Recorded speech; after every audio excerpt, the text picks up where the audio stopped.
Hello, everybody. I'm Thomas. Welcome back to another solo gaming Sunday. This week, Space Aces, where I will be returning to the tabletop RPG Space Ace.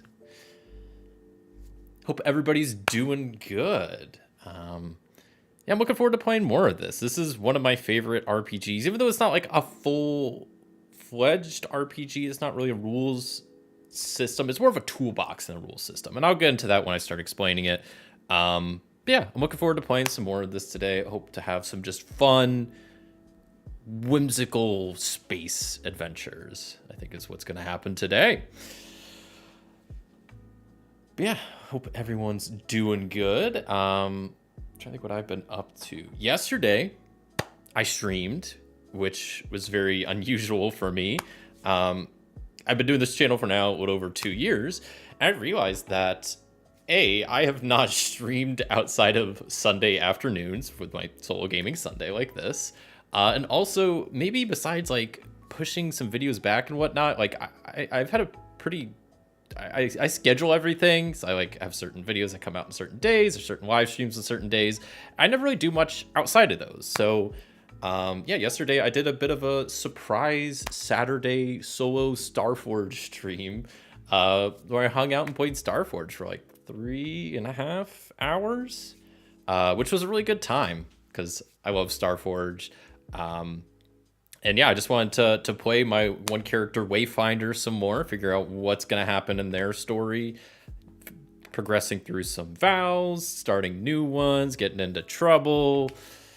It was a good time. That's something I plan on doing a bit more often here in the future, I think. I don't know how often, but I imagine maybe like, I don't know, once or twice a month. I kind of want to do just sporadic streams, not sporadic, but just kind of spur of the moment streams where, I'll just stream for a couple hours. Probably mostly on the weekends I'll do that, but maybe occasionally on the weekdays also. It was a lot of fun, and I definitely want to do more in the future. And also it gave me an excuse because I wanted to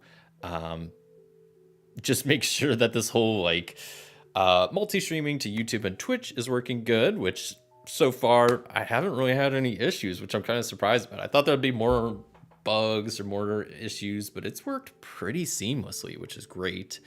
So if you're watching on YouTube, I'm also live on Twitch. And if you're watching on Twitch, I'm also live on YouTube. That's all of that. And I added like the little, I think I can actually point to it this time, like the follower thing up here for Twitch. So I'm trying to, my current goal is 20 followers. And also I have like alerts set up. So like right in this area, whenever you follow on Twitch, stuff will appear. I'm still trying to figure out how exactly to get that working for YouTube, but it's a work in progress. Hello there, Kardik. Not on Wednesdays, though. Yeah, that's true. Not on Wednesdays, though. Well, maybe. No, probably not. Hope you're doing good, Kardik. Hopefully what did you say you're doing on Saturday? You went to like, was it? I know Katie mentioned she was going to the farmer's market. I forget what you said you were doing. I know you said something about like getting stuff for like wood for building something for your garden. Perhaps you're devoutly YouTube. Hey, I get it. I mean, I started on YouTube. I definitely am not gonna ever stop uploading or streaming on YouTube, but it's just nice to have both as an option because Twitch has its pros and cons. Same with YouTube. YouTube has its pros and cons. So I think I'm kind of getting a bit of best of both worlds here, and still some things I want to figure out. Like it would be nice if I can get some sort of, I just don't think this exists right now. Maybe, and it seems like some people are kind of working on trying to remedy and make something for this, but there's no like multi-platform chat program. I know there's like some site called like Restream, where if you use their site, they'll combine the chats, but which I'm not using. So, that would be cool. Cause I also I think it'd be kind of nice to have like the chat on screen somewhere, maybe just kind of small, like below my cam or up here somewhere. I don't know. That's something I think I want to look into at some point. And there's some other stuff, I'm going to keep trying to make upgrades and doing stuff to make the stream better. I changed my YouTube chat now, so it will show me all messages. Cause I guess before, As I streamed yesterday, I figured out that apparently the version of the YouTube chat I was looking at sometimes filters out messages, which I did not realize was a thing. So now I'll see all the messages, even the ones that YouTube thinks is spam. Oh, you built a raised bed. It was really nice. And I hate that this, like, I want to get rid of this. Sometimes, like, the chat messages get blocked. I can only read, like, part of it. And one of the cats went under the lower deck. Wait, one of your cats went under the, like, I guess you like take your cats for, like, walks and stuff, right? Bunch of linen. We're gonna make matching linen closet. Damn, that's exciting. Big moves, big moves. I respect it. Oh man, I'm trying to think what else is new. That's not too much else. Yesterday, for the first time, I played a little Brass Birmingham. It's a fun game. It was definitely pretty intimidating at first. But after like I watched a video or two, read through the rule book, which surprisingly wasn't super thick, at least as bad as I thought it was going to be, played like a game and a half. I'm starting to understand the game, and yeah, I'm really excited to play it on the channel at some point, because it's still, to this day, it's the #1 game on Board Game Geek, so it's got to be #1 for a reason, right? People, I mean, love that game, so I've been having fun trying to slowly learn that. I think at this point, like, I kind of have the rules mostly understood, so now I'm just trying to, like, grasp the strategies and whatnot. But yeah, I'm trying to think what else. I think that's about it. Ramble on a bit more. I'm trying to think if there's anything I need to talk about or want to talk about. I don't think so. Just hope everybody's having a good Sunday so far, or maybe it's not Sunday. Wherever you are, I don't know. Time zones are crazy. Yeah, today we're gonna be playing a bit of Space Ace. Space Aces. I've been calling it Space Aces. It might just be Space Ace. Oh, it's Space Aces. Okay. Yeah, I got everything all printed out and ready to go.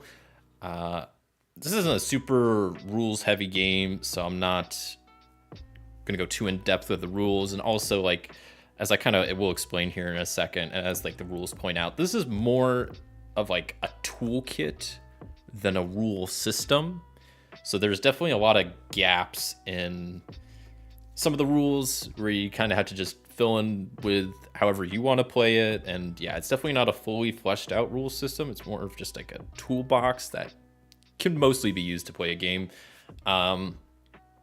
Yeah, and I should note, at least with this, I think last time I played, I used Mythic, and maybe also like I had Table Fables nearby. I kind of forget what other like sources I used. Today, I'm just sticking with Space Aces. No external sources, no Mythic, no Table Fables, nothing extra, just the book, these PDFs, and just seeing what I can do. Are you going to Gen Con this year? Absolutely, I am. I think I'm planning on it. I know tickets have recently gone on sale. I don't know how recent. I think it was like end of January, mid-January. So I think they're already on sale, which I need to get mine at some point. But yeah, I'm planning on it. I really enjoyed the last 2 times I went, especially last year. Having a hotel downtown, I think, really made it a lot more enjoyable, that you could like go back and drop off stuff, or, you know, relax for a bit and then go back to the con. Like, it was really nice. It wasn't a connected hotel, but it was still downtown, very walkable. I very much I don't know, I think it made it a lot more fun. But yes, Gen Con I hope to go to again this year. That's the plan, but we'll see. I don't think there's any reason I shouldn't be, but who knows. Are you going to Gen Con, Kartik?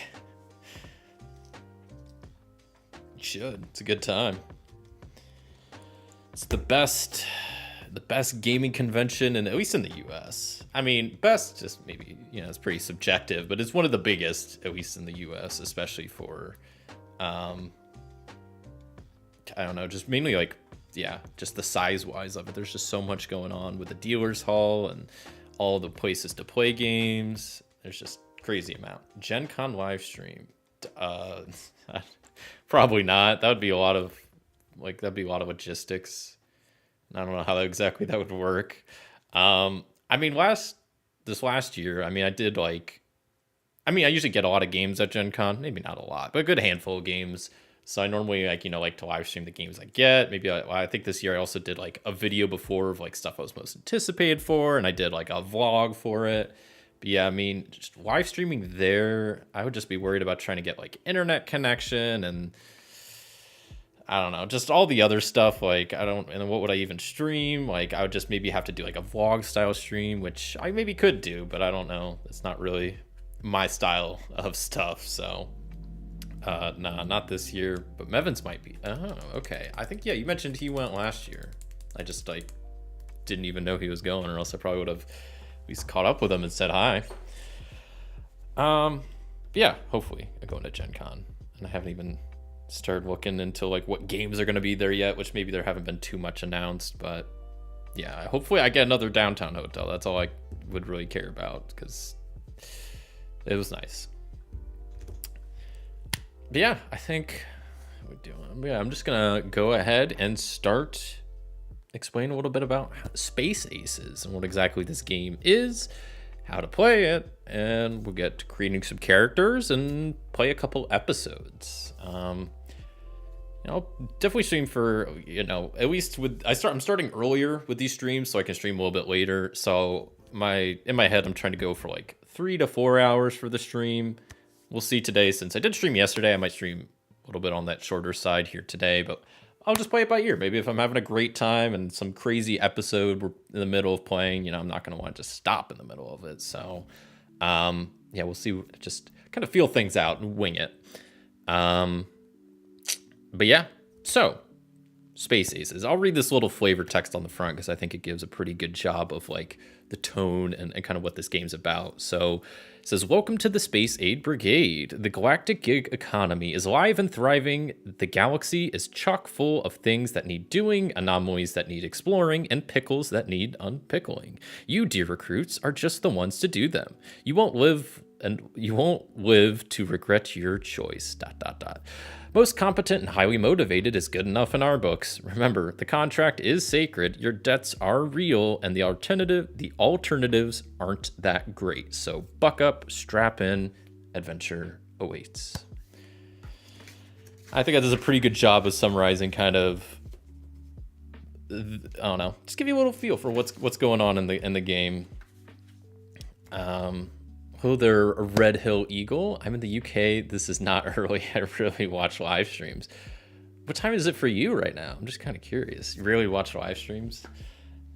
That's fair. I like watching live streams. I'm a big fan of them. I watch actually a lot, especially because I work from home. So a lot of the times I'll just maybe have, some live stream up on just my second monitor that maybe if I'm not even like actively watching it, I'll just kind of work in the background, have it as just something to listen to, and occasionally just spam some emotes or something. But no, I kind of watch a lot of live streams, and surprisingly, like percentage wise, like I don't really watch many board game and like tabletop RPG live streamers, but I guess there aren't that many compared to like I just watch a lot of like variety streamers that just stream like video games and just other stuff.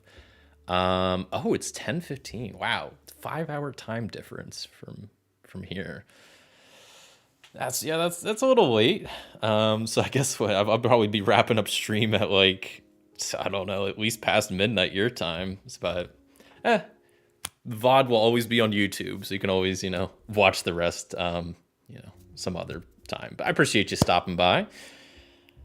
So, Space Aces. There's this good Douglas Adams quote. I have to read it just because I'm a big Douglas Adams fan. And it says, space is big. You just won't believe how vastly, hugely, mind-bogglingly big it is. For those who don't know, Starford. Douglas Adams is who wrote Hitchhiker's Guide to the Galaxy, which I'm a big fan of that book. Probably one of my favorite books. So the only reason I'm not wearing my Hitchhiker shirt today is because I wore it yesterday for my stream. So yeah, let's see. This game was made by T-Rex Consulting. I don't even know who the exact author of this game is. I don't know if they maybe put their name anywhere. Special thanks to Jacob DC Ross and the 766 Kickstarter backers. I didn't realize this was a Kickstarter either. I watched your Starforge stream on Saturday. Your first RPG still learning. Oh, that's cool. Yeah, I hope you enjoyed that. Starforge, that's your first RPG. I mean, I think that's a great first RPG. I mean, there's a lot of rules.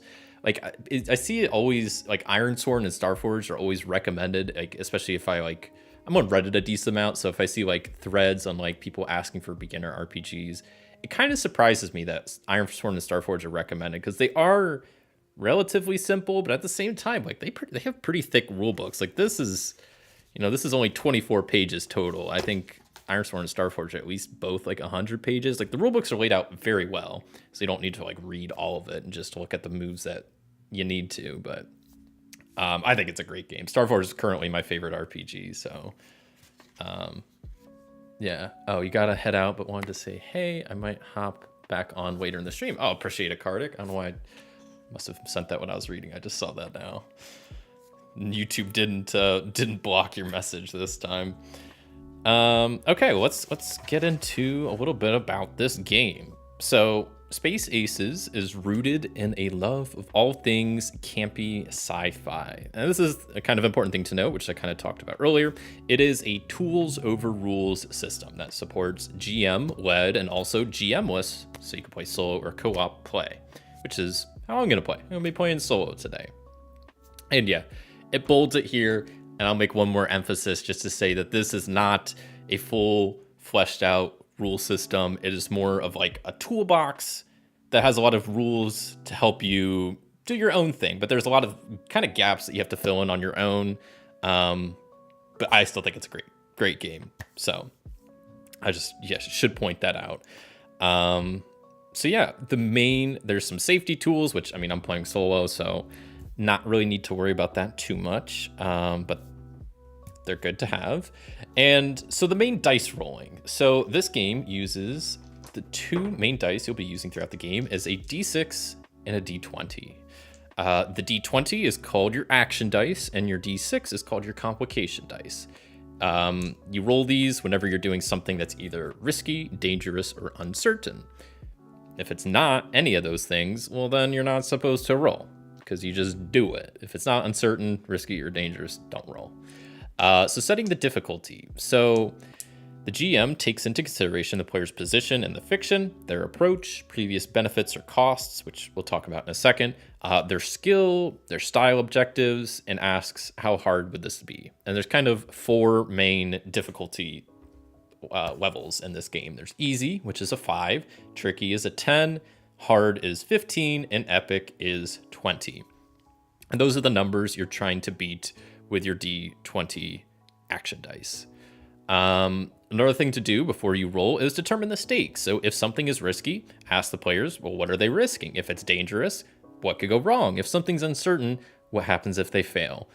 The short conversation helps with adjusting the results and adjudicating the results and setting expectations, which is a good point, and kind of leads back to, if you're not doing something that's uncertain, risky, or dangerous, don't roll. And if you are, try to think about, well, what happens if you fail? It helps kind of, put things into perspective. So the action roll, the D20, when you roll that, you describe what you're kind of doing, you roll the D20, and you add your appropriate stat. It's a bunch of different stats for a bunch of different characters. Well, actually, not a bunch of stats. There's only 5, but there's a good amount of stats, and you add your stat number to the D20 roll. If you beat the level number, you succeed. If it's less than that, you fail. A 20 on the D20 is a critical success, and a 1 is a critical fail. Not too complicated. Hello there, Bruzzy. Nice dice catcher. I like the outer border that holds them. I've never seen that before. Yes, I am a big fan of it. I don't know the name off the top of my head at the moment, so I do apologize. I'm pretty sure I got it on Amazon. But yeah, I think I just looked up dice tray plus dice holder, and yeah, I very much like the fact that I can have all my dice on the outside, and it's also a dice tray, and I like it. It kind of has like the perfect amount of dice, because it can hold about 5 of each types of dice, and I feel like that's enough for pretty much any game I need. There's, few outlier cases. If you're playing D&D and you're casting Fireball, okay, you might not have enough, D6s or whatever. But besides that, most of the time, this is kind of enough dice to manage most RPGs, which is pretty cool. And then, I have my my D4 dice that are on a D12 because I never really cared for any of the D4 dice, whether it's the pyramid type or the weird shaped dice. And I love the D12s. So yeah, I really like these D12 dice that are just D4s essentially. I highly recommend. So yeah, more about rolling. So I already talked about the D20, which is the action dice, and you have the D6, which is the complication dice.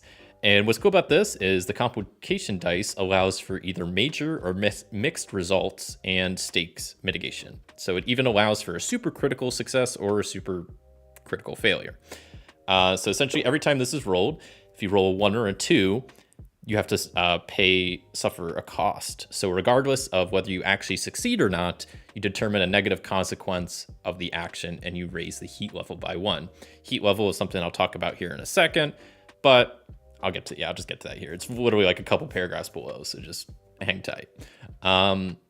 If you roll a 3 or a 4 on this D6, it's a standard outcome.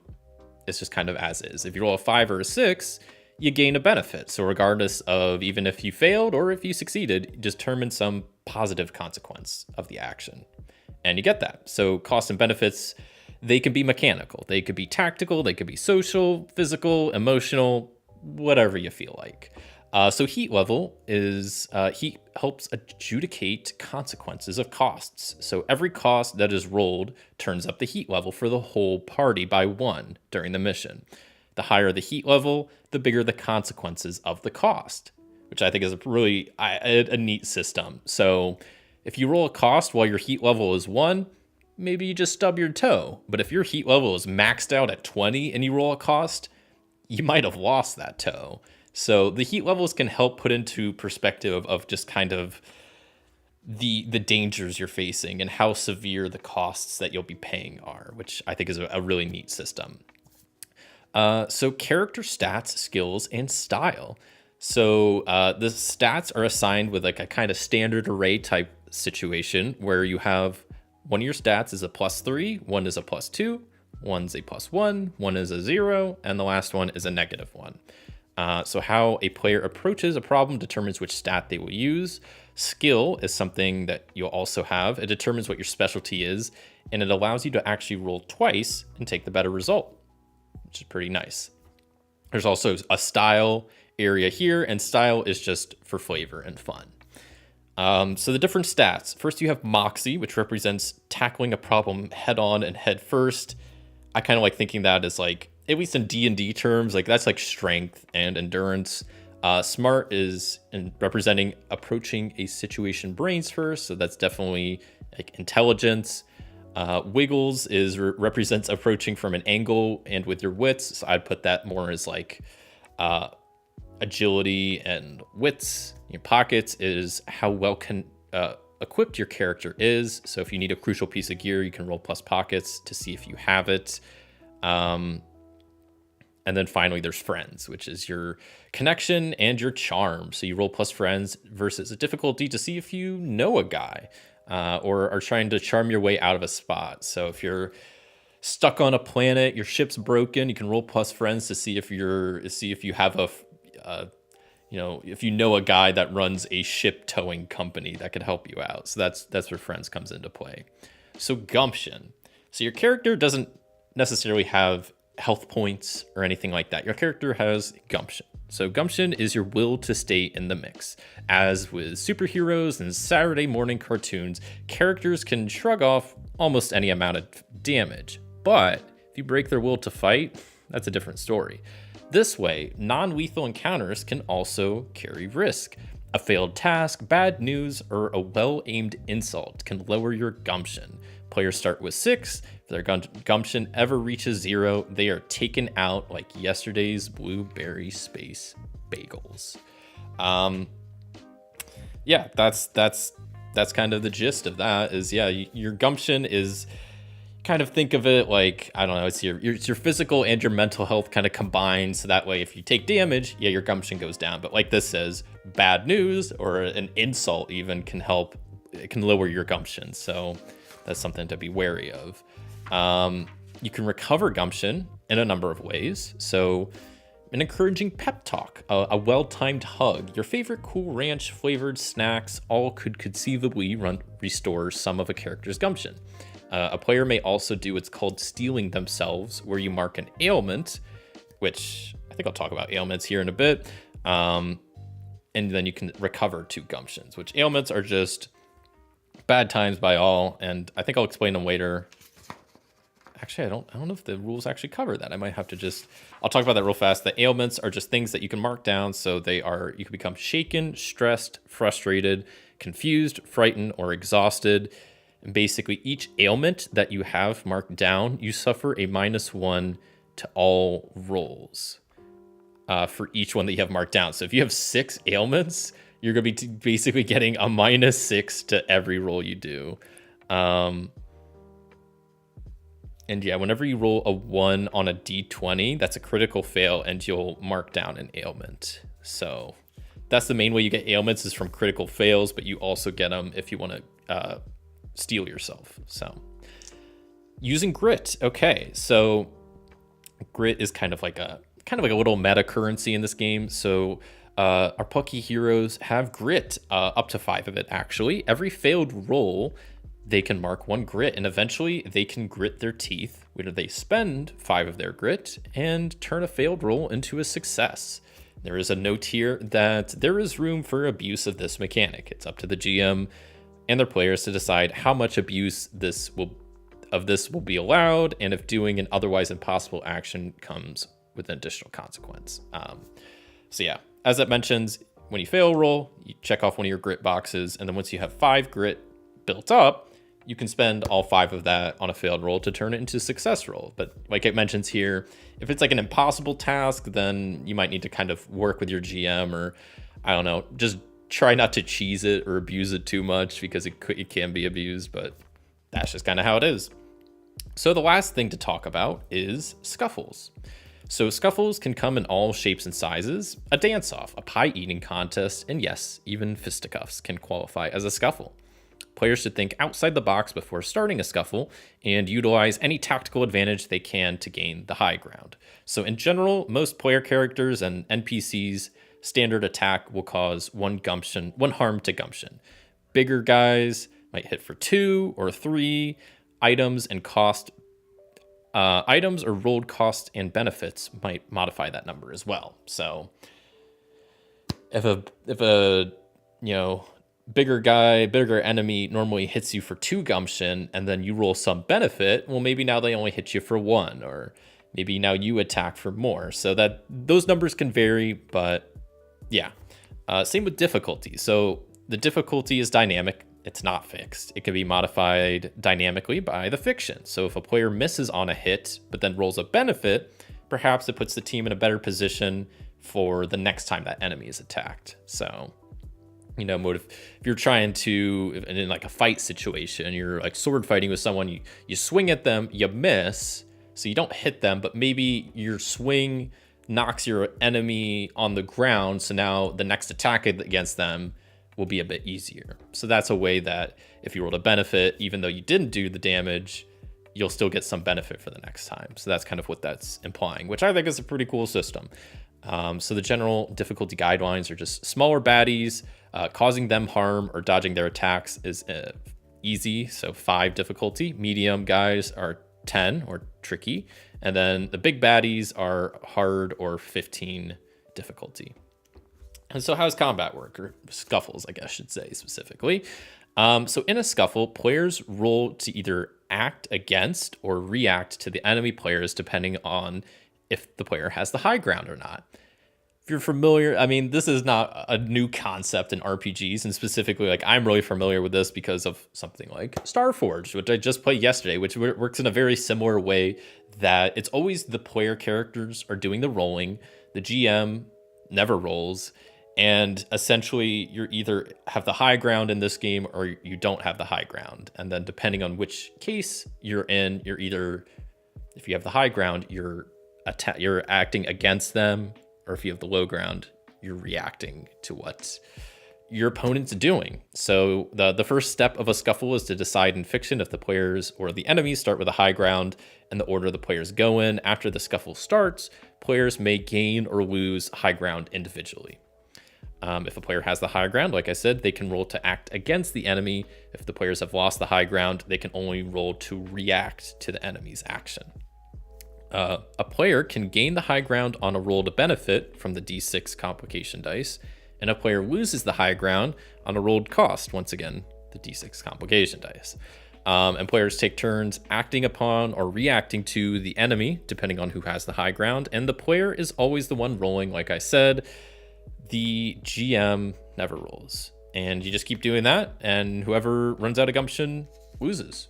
That's kind of that, and that's the last main part. I guess there's a little bit more to the rules about crafting an episode, which I will go over now.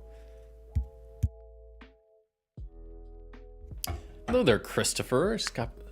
Good day to you too. Stopping by to say hi while you're streaming. Appreciate that.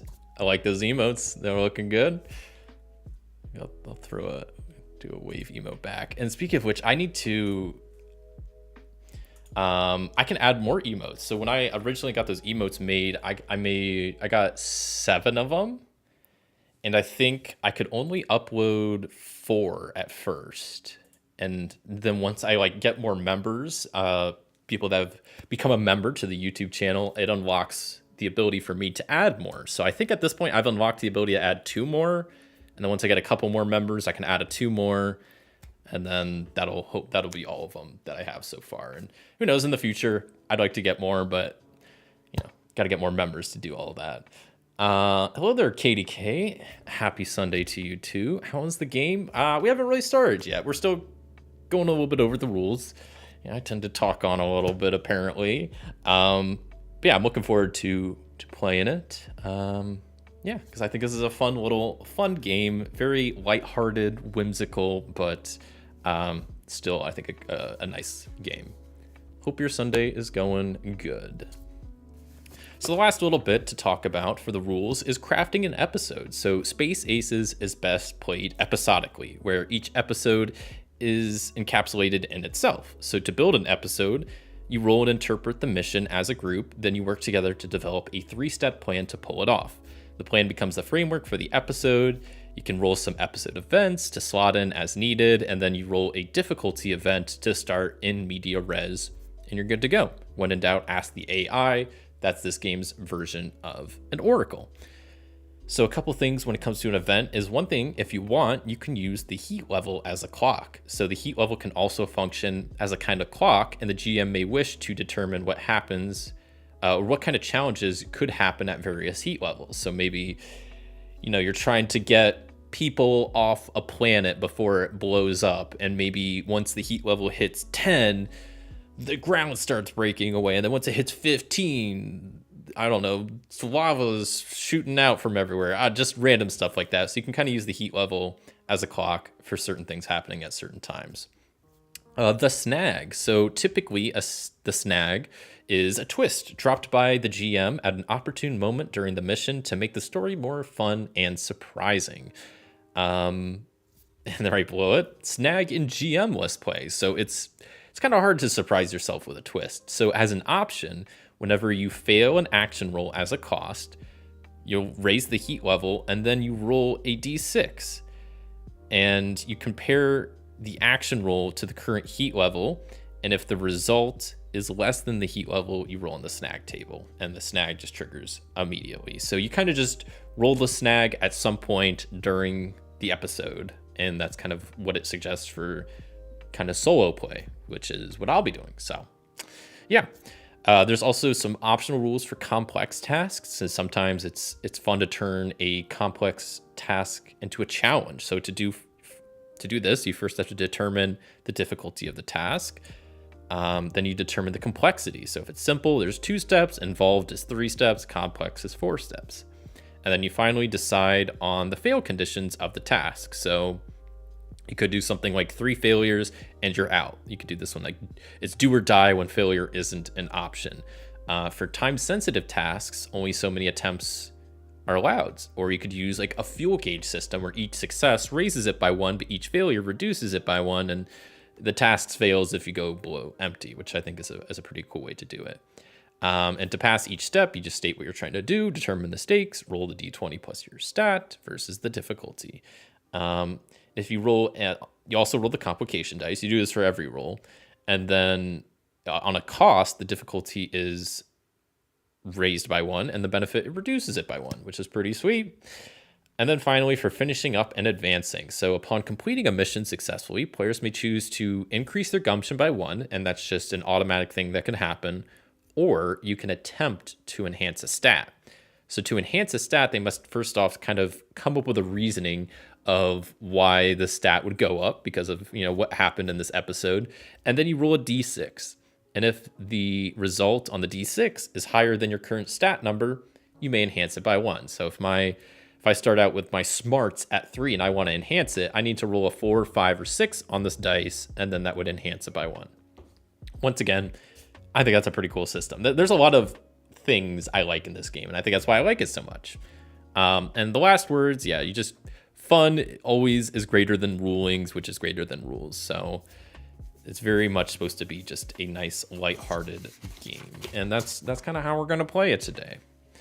So I'll maybe set those off to the side. We're not really, maybe I'll put them up here. I don't know. We don't really need, I'll put them up here. We don't need those as much right now.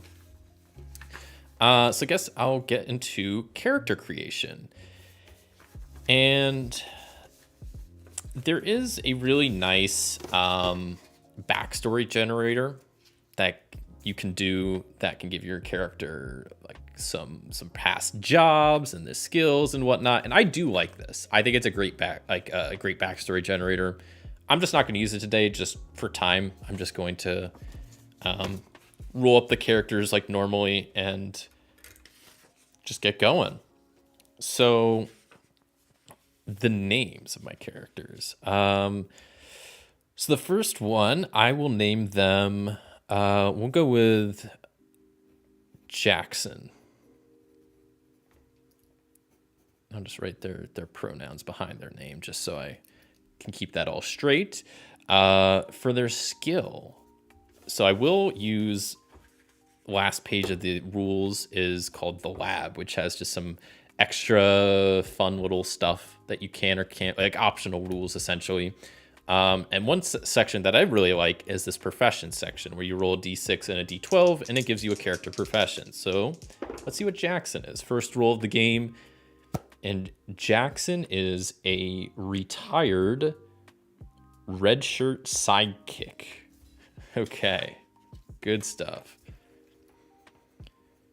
I might re-roll that the d20. I like the retired, but redshirt sidekick. I don't know how much I could do with that. But a 3 is a space safari guide, which I think is a way better option. So I'm gonna go with that. A space fari, not space safari guide. And then their style. Well, there's a couple of tables somewhere. And I'll quickly, once I create my character, go over all these tables real fast. Here we go. So they have some quirks and fortes, which I will roll on to help flesh out this character a little bit. So first, let me see, because you can also at the top here roll for intensity of the quirk, which I think I like doing because it helps make it a little bit more, adds a little bit more depth to the character. So 5 is Jackson is extremely, this could be his quirk first. So he's an extreme know-it-all. So I'm write that here first. Extreme know-it-all. And for his helpful forte, he is somewhat 35. He is somewhat technical, which I'll maybe just write below here because there's not a crazy amount of room. while I do like this game, there's some issues I have with it. And one of them is like the character sheets aren't the best. Sometimes there's just not enough room for some of the stuff I want to write, but that's okay. You don't talk too much. You talk just the right amount. An hour for the rules. Yeah. And I guess it depends on the game, but yeah, there's definitely, there's a balance to strike where it's like, I don't want to talk too much because I don't want the whole stream just to be me talking about rules, because that's not super exciting. But at the same time, if people have never seen this game, I don't want to just start playing and, you know, you don't know what's going on. So there's definitely a fine line to balance on, which I've been trying to get better about not talking too much, but sometimes I just want to cover all the stuff. So it is what it is, but I appreciate you saying that. So the last thing to do for Jackson, well, we could first set his gumption to 6 out of 6, is setting his stats. So if he's a retired safari guide and he's an extreme know-it-all, I think his smarts are definitely going to be +3. And since maybe he's somewhat technical, I think that checks out. So then he could also maybe be +2 for wiggles. He's a retired safari guide, so maybe he's made a decent amount of friends, so +1 for that. If he's actually, I'll make Moxie 0 and Pockets -1, because I like the idea that even if he's retired, but he's working for Space Aces, so clearly he ran out of money, and we'll make that kind of his backstory. So one character done, just like that. Pretty simple stuff. For my other character, we'll call them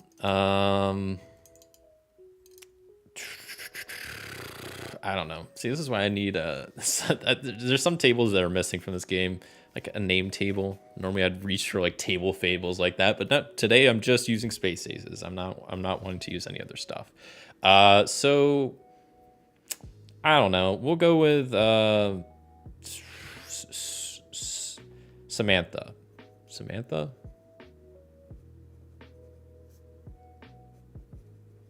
I think I spelled that weird. Samantha.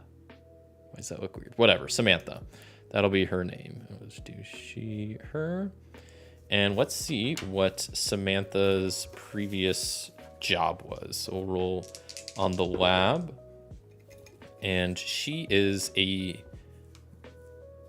also a space safari guide. Well, I don't want that.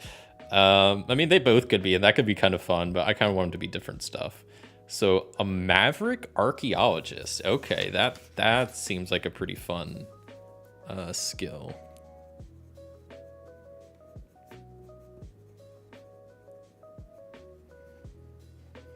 And so as I kind of mentioned with the rules, so the skills, while it is just flavor, it also allows you to basically roll with advantage. You roll twice, take the better result. So essentially anytime Jackson does stuff that involves space safaris, or Samantha here does stuff involving archaeology, they'll get kind of advantage. So cool.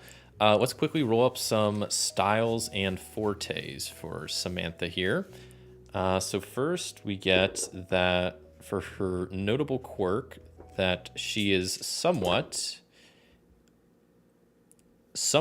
terse. I'm gonna be completely honest, I don't know what terse means, so I'm re-rolling it. Somewhat twitchy. Okay, there we go.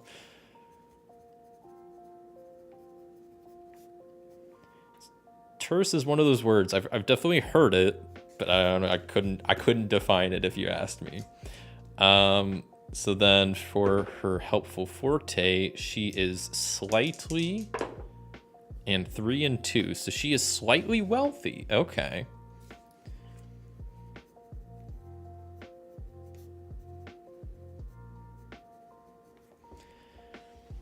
I like the feel of this game. More lighthearted games are needed. I agree.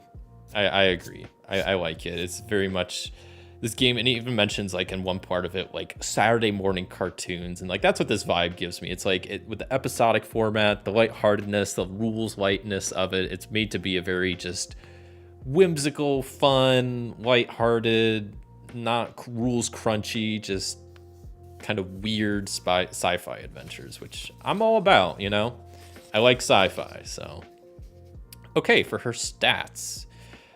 She's an archaeologist, so She's somewhat wealthy, so I think I want to make pockets +2. But I don't know what I want to make for her main stat. She's a maverick archaeologist. Maybe we'll make Wiggles +1. Maybe we'll make her friends +3. That maybe she made a lot of friends while being an archaeologist.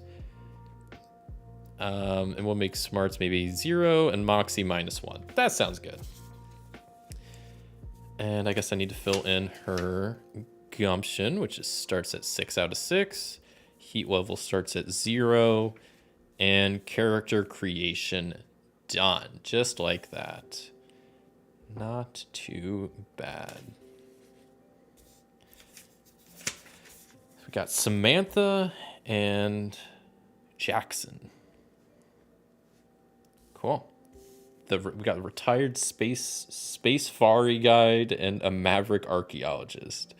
I like it. That's a dynamic duo right there. Oh, terse is matter of fact or straight to the point. Good to know. Appreciate you clearing that up. I didn't know. Like I said, it's one of those words I've definitely heard before, but I was like, I don't really know what it means. Okay, well now we're ready to create the adventure, which is nice. They have these little episode guides, which is pretty nice. Just to, you write the setup up here about what the mission is, the scenes, about what you have to do. There's a little spot for the snag and the snafu, which is where you kind of start in media res. So we'll go through all of that right now. How did my pages get so out of order? How did I mess this up so bad? Hold on. This is just, did I just flip this over? I did. Okay. We're good. The mission generator is what we're looking for here. So yeah, hopefully we'll get to play at least 2 episodes, maybe 3 today. We'll see. How am I doing on time? We're not even an hour in. So we'll be started episode 1 here soon. Yeah, we'll maybe at least get 2 episodes done, I think. Maybe 3, maybe just 1. Who knows how long. I want to try to sometimes I have a tendency to dilly-dally too much and go too much I don't know, down side roads, and I just take longer to complete tasks in game than I maybe should. Especially with my Starforge playthrough recently. I've been stuck on that bounty hunter quest for forever, so I was glad to get that done. But okay, so the setup. First thing is, who are we hired by? So we roll a d6 to see the faction name, which is Species 4774. And in parentheses, there's some details about the faction, but Species 4774 just says, who knows? It's kind of random. So then the mission. Okay, well, let's figure out what the mission is. So the mission is either to capture or escort. And let's go ahead and roll what the objective is to maybe piece that together. So capture or escort a gizmo or treasure. Okay, so it's definitely capture is what makes more sense here. Maybe a gizmo. There's a whole gizmo generator, which I'll go over here in a second. And maybe that could be all of the, maybe there's these powerful gizmos that have fallen into the wrong hands that Species 4774 wants their hands on. So maybe that'll be all of the episodes I do today will be around these gizmos. That could be kind of fun. I do, however, hear the word terse used more as an insult than just a straight generic adjective. Interesting. Well, I guess that was, where was it used in here? Because that was more, I think it was for their notable quirk, which most of the time it's not, it's not great stuff. That's not a helpful forte. So yes, some of the other options are mumbles, they hum, drawl, narrates, awkward. Yeah, there's some great ways to add a little bit of flavor to your NPCs and player characters. Okay, so we're being hired by Species 4774 to capture a gizmo from, so now we need to roll a flavor plus location aspect plus location. So flavor is on the back here. So let's quickly roll this up. So I'm gonna go 5-4. So it's something that is hidden. So a hidden location aspect. A hidden ruins. Okay.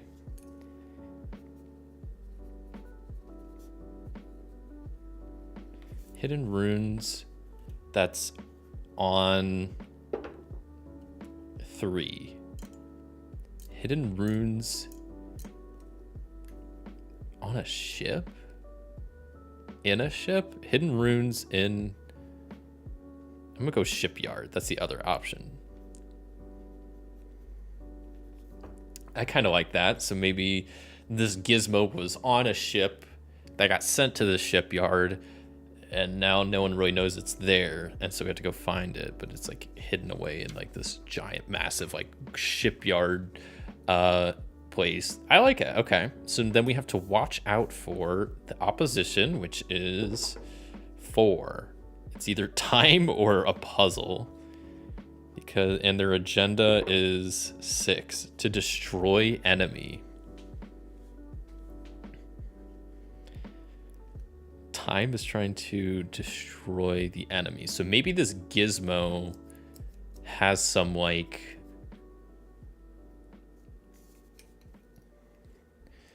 we're gonna write this down first. Time,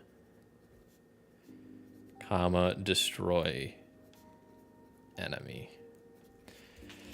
So maybe this gizmo was lost and there's some sort of like countdown or timer on it that once it goes off will greatly hurt species 4774. So that's why they want me to go capture it, because once it goes off, bad things will happen for them.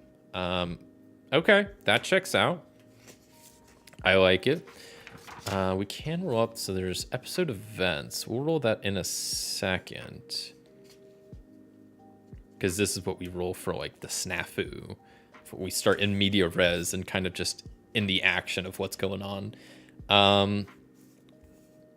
So to pull it off, figure out the 3 kind of steps to get there. So I think it's going to be traveling to the shipyard, locating the ship, and then just locating the gizmo. I think that's pretty much all there is to it, because we got to travel to the shipyard. And once we get to the shipyard, we have to fly around, look around, find the specific ship. And then once we find that, we have to go inside the ship and look around for the gizmo. I think that's good. So we'll go travel to shipyard. Then find ship ruins. And then finally find gizmo. I like that structure. It's pretty good, pretty simple, but there's a lot of room for stuff to go bad there. And then finally we roll for the snafu, which is the episode starts in media res with this event. So there's this nice episode event generator that we will use here, and let's roll up to see what we get. So first we roll at the top to see what type of event it is. This is not a complex event, so it's a 2 event, which means it's a social event that we're going to be working on here, that we're starting our episode with. And this episode event is 6 and 1. So we are dealing with some hostile outlaws. Okay.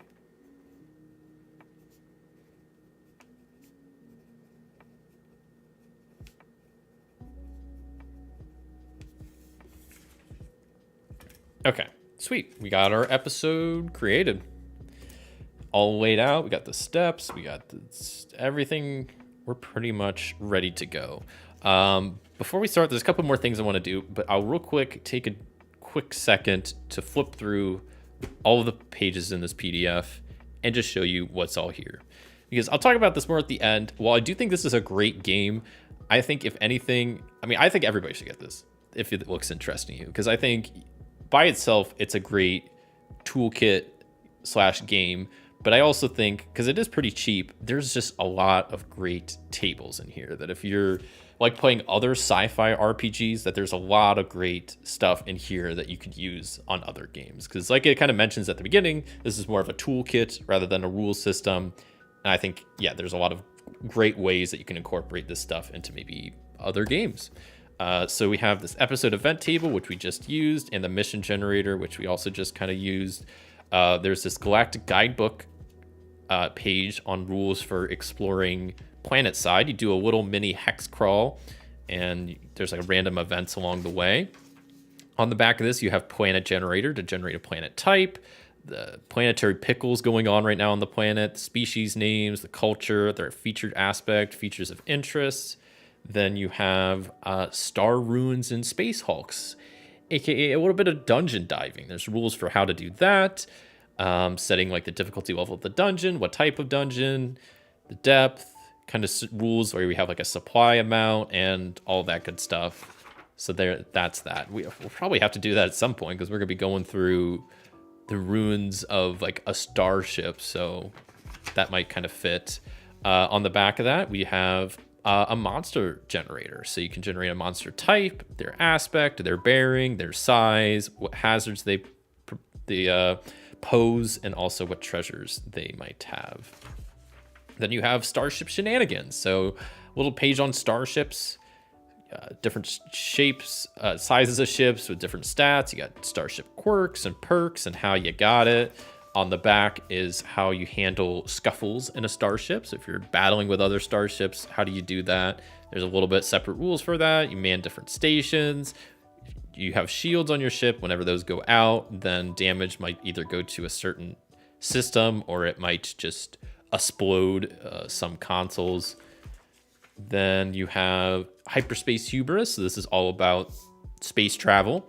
So on the back here, there's the sector map, which I will fill in mine here in a second, where you just have like a D6 by a D20 and a little generator for generating stuff in the sector, for planets, outposts, nebulas, stuff like that. And this is all just what happens, like how you travel and what happens if you encounter stuff, which is pretty nice. You have a friends and enemies table, which you saw me use a little bit earlier.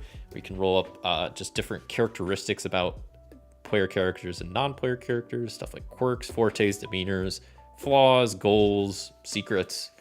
Very cool little table that just adds some extra depth to characters. On the back, this table will definitely probably use here in a second. I think I want to flesh out more of the episode details, but the gizmos and gadgets. So you can roll on this to come up with a name for your gizmo, what type it is, the durability, the form, the effect, the aspect, and there's rules about using the gizmo and it has durability and you can fix it. Very cool stuff. I'll definitely be using this because our whole quest is to go get some random gizmo. Mighty mechs. One thing I've not messed with in this game, and I kind of want to, maybe, I don't know if we'll get to it today, but maybe, is that there's this whole little page of rules for having your own mech, which I just think is really cool. So you have, your mech can have different modifiers. So depending on what kind of condition it's in and whatnot, it can provide a boost to your stats. When you build your mech, you can kind of spend points different ways. There's different weapons your mech can have, different systems. And then what's really cool is there's this whole bit down here about an interlock activation, where anytime you roll a benefit, it charges one level of your interlock activation. And then when two or more mechs have fully charged their interlocks, you can combine together to make a mega mech. And then you add bonus modifiers together for each combined mech, which just sounds so cool. That's very, very fun, I think. On the back of that, you have this monster generator, so you can get the size of the monster, the type, form, ability type. You have the monster nature, their weak spot, their motivation, stuff like that. Once again, very cool stuff. You got beasties and besties, just to roll up some little critters, so you can go and try to tame different creatures and beasts throughout the galaxy and have them as your companion and have them fight for you. Basically like little Pokemon type characters. And there's this whole thing about how you train them, and they have different, appearances and personalities and traits and special abilities. On the back of that is this backstory generator, which I kind of talked about. It's very good, just didn't want to use it here today. The final page here is the final page is the lab with a bunch of optional stuff. And on the back of that, you have the MacGuffin maker, which is another interesting thing where you essentially take a D6 you drop it on the page, and then depending on what the number is and where it lands will tell you, help interpret some like MacGuffin that you're trying to make for your game. So I rolled a 1, and this landed on this like sleuth looking guy. So it says interpret the results by combining the icon underneath and the corresponding question. So wouldn't it stink if sleuth guy? So some MacGuffin has to do with this, I don't know, a detective, or I don't know. And it's very open to interpretation, which I think is pretty cool. It's not something I've used too much because I feel like I'm not great at interpreting the results, but I'm glad it's there. And that's all what comes with the game, which I think, once again, even if you're not going to play the game as is, I think there's a lot of great stuff in here that you could plug into other games to use, which, yeah, maybe I'll have to try that sometime. It's like combining this with Starforge or something like that. That could be kind of fun. But yeah, today we're just using this game. Like I said, I'm not using any other systems or sources or anything else. I just want to stick to just this and seeing what we can do here. So the sector, what I like doing is, before we get started, obviously we're in space. So space is big, but this galaxy that we're in, the sector, has a lot of stuff going on. It would be kind of boring if there's only like 2 or 3, planets in this whole sector. So what I like doing is rolling up about 6 things in the sector. Normally you have a planet that you start at, you have a planet that you end at, and then 4 other kind of random things, just to add a little bit of flavor to help populate the galaxy. And obviously there might be more stuff that you come across throughout the game, but starting out, I at least like having some stuff. So we're going to call this sector, we're going to call it Gizmo Galaxy, because apparently we're hunting a gizmo, and maybe that's like a common thing in this sector. Even though it's a sector, we're calling it Gizmo Galaxy. I don't care. So what I'm going to do is first, we'll just start rolling up some stuff. So let's get some first coordinates. We get 4 and 1. And then we got to roll to see what's going to be there. So I'm using this page. It is a strange anomaly, which those you roll 3d20 and interpret that. So we got 4, 13, and 7, which means this anomaly is some sort of gate, some sort of traveling gate. And the other word is swarm. So swarm, gate, and traveling. I'm just going to write those all in there. Actually, maybe I'll write like, where's my eraser? All right, strange anomaly. We'll just write swarm. What were the, gate and traveling. Okay, first little thing done. I'm just gonna do that a handful more times. I guess I should also draw that in. Oh, so also the anomaly, does it have a size? No. So I'll just draw that. Where's that? 4 and 1. We'll just draw like a circle. Like a circle inside. I don't know. Some sort of gate. I don't know. Doesn't really matter. 19 and 1. Okay, so this is way on the end of the sector here. So then let's see what this is going to be. And that's a 4. So it's a asteroid field. So you roll for size. So it's a 1x1 asteroid field. So just in this little sector there, I'll just write that there, that there's an asteroid field. I'm gonna roll up 2 more random things and then have my last 2 things be planets. So next we got 14 and 6. I think what I'll probably do also is, hopefully I'll play multiple episodes today. And if I do, I'm not going to create multiple sectors. I'm going to be playing with the same characters, same sector, same ship, all that stuff. So once I kind of have this ready, I'm not going to do this before every episode. I just want to have this I just want to have it in place. So 14 and 6, let's see what's in that. And that is 2. So there is an outpost That is a space station. Okay. Good to know. That was in 14.6, way over here. So we'll just draw like some thing with, I don't know, a box with like a ring around it. I don't know. Don't judge me on my artistic skills here. 20 and 3. So this is way at the bottom.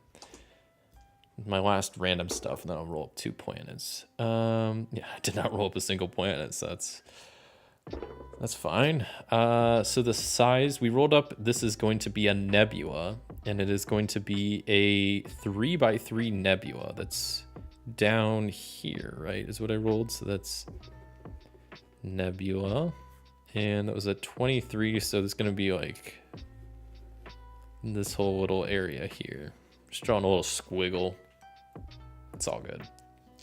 Okay, so now the last two I'm going to roll up will both be planets. That one will be the planet I'm starting on. I guess the other will probably actually be an outpost that's a shipyard. That's where I need to go. So 8-2 is this starting planet. I'll just draw simple circle, but we'll do the planet generator here in a second. Actually don't know where the generator is. Dang, how far back is it? Ah, there it is.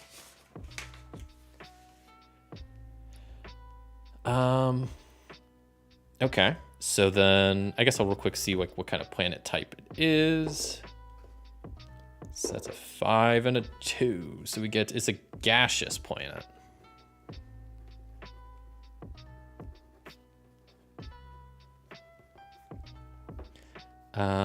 Yeah, that's all I really want to roll up. I could add, there's a lot more details about like the planetary pickle, the species, culture, features. I'm not too worried about that. And then this last spot will be where the shipyard is, which is 11-3. Luckily, it seems like pretty close, all things considered.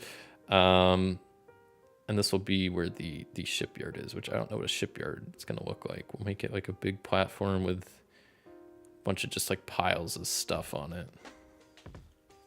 We'll just call it the shipyard. Cool. There's my Gizmo Galaxy.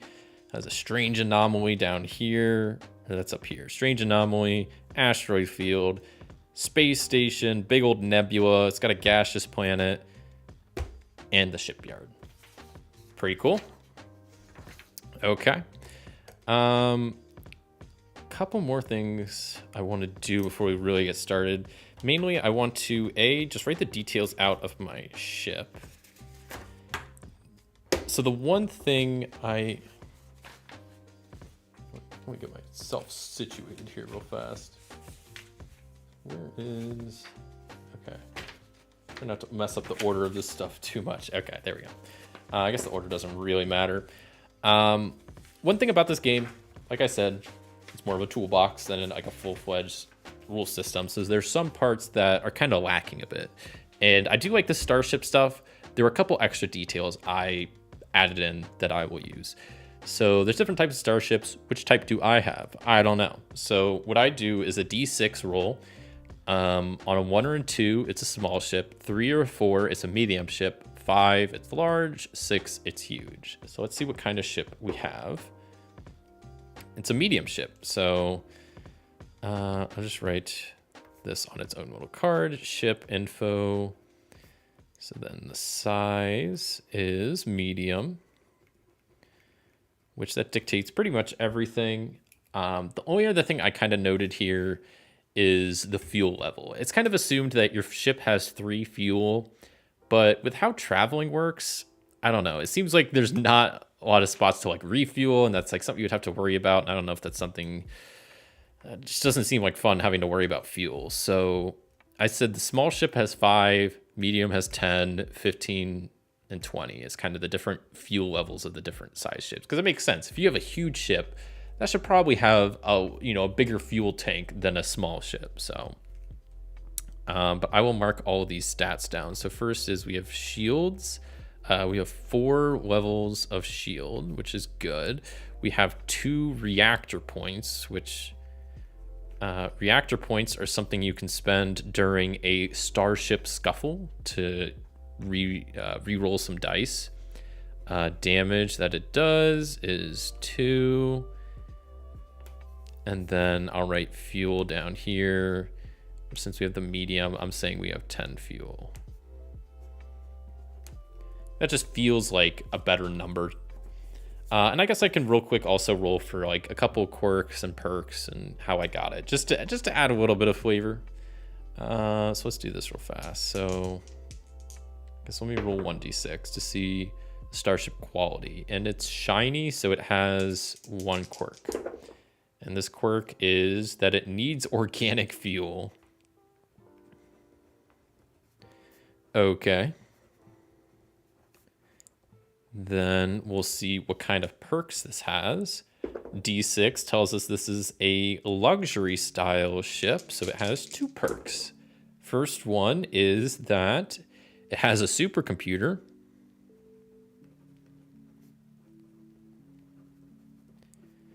And the other perk is 6 and 4. It has EM torpedoes. Cool. That's all done. I'm going to put my ship info up there for whenever we need that.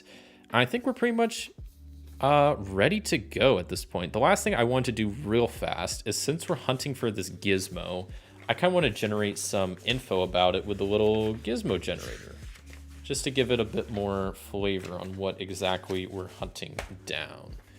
So I'm going to the gizmos and gadgets table.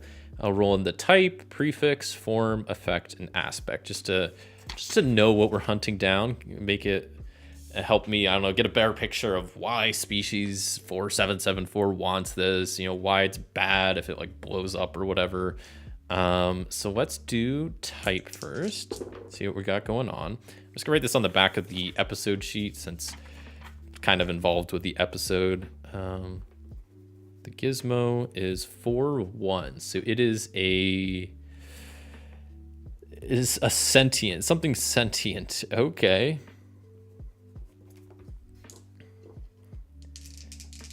And then we got to do a prefix, which is 3-3, so it's a sentient blink. It's a sentient blink bazooka. I like the sounds of whatever that is.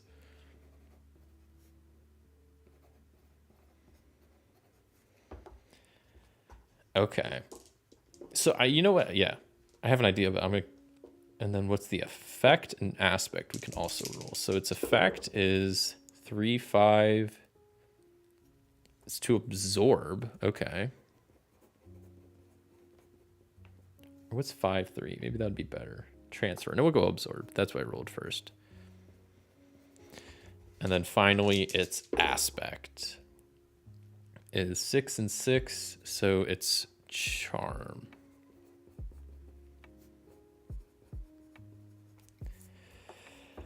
Okay. Yeah, no, I think we're good. So the gizmo we're after is a sentient blink bazooka that absorbs charm. Interesting. Very interesting. See, that's why I like this gizmo table. Adds some really cool flavor to what's going on. So I also think, looking back at like the episode guide, the snafu, or what was it?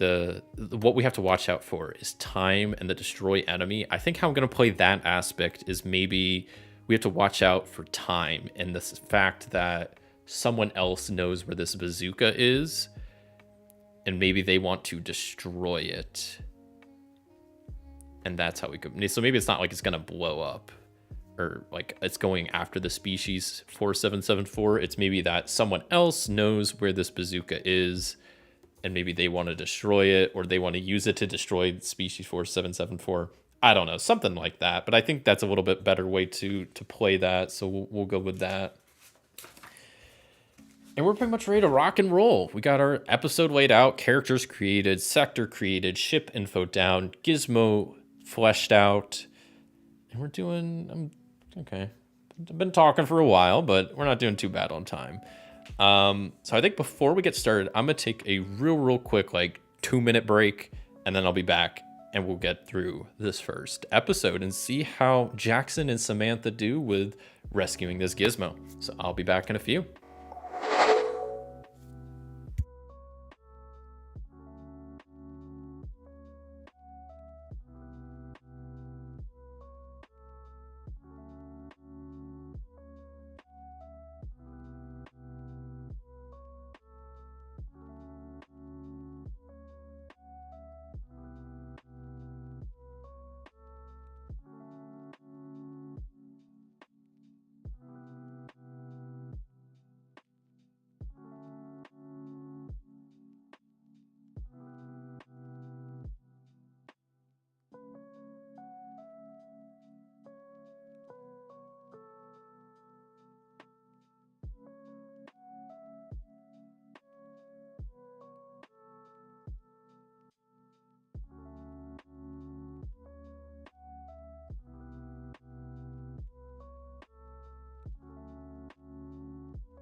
All right, let's get this space party started. And starting with this episode, and like I said, hopefully I'll at least get through this episode, hopefully another one, maybe 3. We'll see how long each episode takes me. You can kind of play them as long or as short as you want. Yeah. So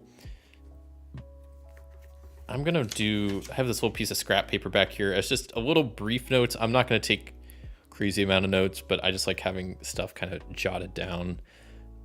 So we got the mission at which is where we're currently at, which is the gaseous planet at 8-2. So I just like writing down my coordinates so I know kind of where I'm at right now.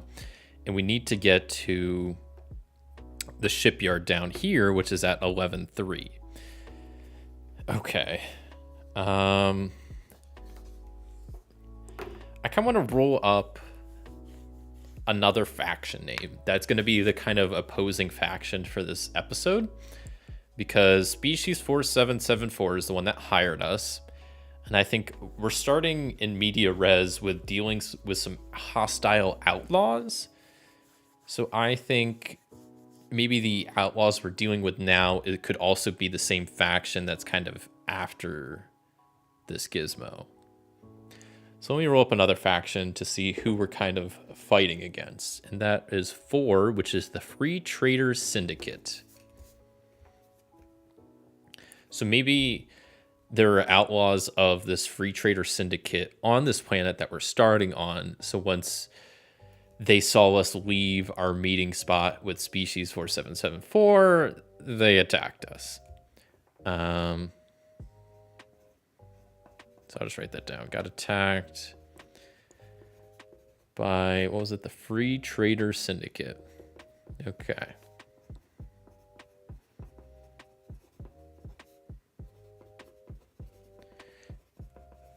Outlaws. Got it. Okay. Sounds good to me. I guess we're going to be entering a bit of a scuffle. I would say that probably the guys we're fighting, if they're just outlaws, it sounds like there's multiple of them. So maybe we can do... I'm trying to think of what I want to set their gumption to. I mean, 6 is what ours is, so maybe that's what I'll just set theirs at. But I also don't know if that's going to make it too hard. Let me look at see if real fast at the monster. I think the monster table has some recommendations for gumption. So it's a medium creatures 3 gumption. Yeah, maybe I'll make them have like each 3 gumption. I don't. Once again, it's one of those things. There's no hard and fast rules on this. So we'll say, yeah, Outlaw 1 has 3 of 3 gumption, and Outlaw 2 has 3 of 3 gumption. And I'm just going to go ahead and assume that if they attacked us while we were kind of just got done meeting with the species 4774, they probably got the jump on us. That we probably weren't expecting this, so I think we'll go into the scuffle not having the high ground. So yeah, I think we're just starting with this scuffle. We'll start with Samantha, and we'll see how this goes. So I'm trying to think of what I want to do first. I'm trying to think of what weapons we would have if we're just trying to fight, if we're trying to flee, trying to call someone in for help. We just need to defeat these outlaws. So I think what is Samantha gonna do?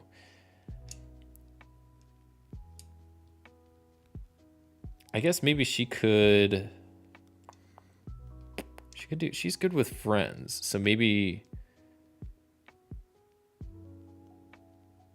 that's also charisma. So maybe I forget. It's another thing. I'm not a huge fan of like what they call some of the stats in here. It's kind of confusing sometimes because I forgot friends is also charisma. So you know what? Maybe she'll just yell at them and just start insulting them. That's kind of fun.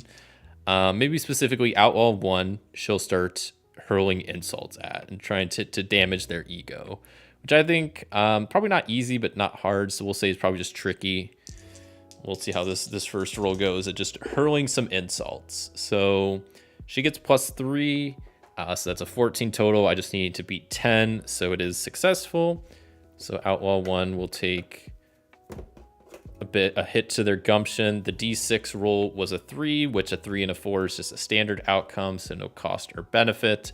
So yeah, I like the idea that these outlaws kind of jump us, and Samantha goes and immediately just starts like yelling at them and being like, "What do you think you're doing? You whatever insult she sends their way." As they start like trying to attack us. And I'll have Jackson. Let's see. He's good with he's good smart. So maybe he can. He's also good with Wiggles, which is such a weird stat name. And right now they're being attacked. So maybe he has to use his Wiggles to try to dodge the attack that's coming at us. So let's see if Jackson, which will also make this probably tricky. Yeah, we'll make this tricky. So he needs a 10 or higher. So that is not good. That's a 6 total, which is going to be a fail. So every time someone fails, get to mark grit for that character. So Jackson earns a bit of grit for themselves. And but he did roll a 6, so he gets a benefit as well. So maybe well, first off, Jackson also is going to be taking a hit to their gumption, as he's able to dodge out of some of the attacks, but not all of them. And maybe because he's using his Wiggles, that maybe he like, we're trying to get back to the ship right now. So maybe he like kind of whoops behind a rock and essentially kind of like, though he gets hit along the way, like he outflanks one of the enemies and puts them in a kind of bad spot. So now that Outlaw 2 is going to be a bit easier to attack. And I guess also that means, I guess a benefit mainly in combat is just now that we're in high ground, but that's like the explanation for it, is that like I don't know, he kind of loops around a rock, and now he's like able to have an attack on them. So we'll have Samantha go again. And she's still in a bad spot. I guess not bad spot. She does not have the high ground. So she still has to react to these guys attacking. And maybe the insults, while they did do some damage, she's just going to have to try to dodge out of the way of these attacks, doing a wiggle attack. I'm just going to make this tricky. Tricky is kind of just, I don't know, my default. So let's see how this goes. Looks good. So not only is she able to dodge out of the way of the attack, she's now in the high ground as she is dodged out of the way of the attack. She manages to fight back a little bit, and maybe she has like a pistol of her own that she manages to shoot a little bit, and outlaw number 1 is almost dead. And now she also has the high ground, so now everybody can start acting a bit more proactively, which I guess I didn't start that at first, but that's okay. So now it's Jackson's turn. He's kind of running around this rock trying to outrun this other outlaw. He's kind of snuck up behind him, so now he's going to attempt to attack them.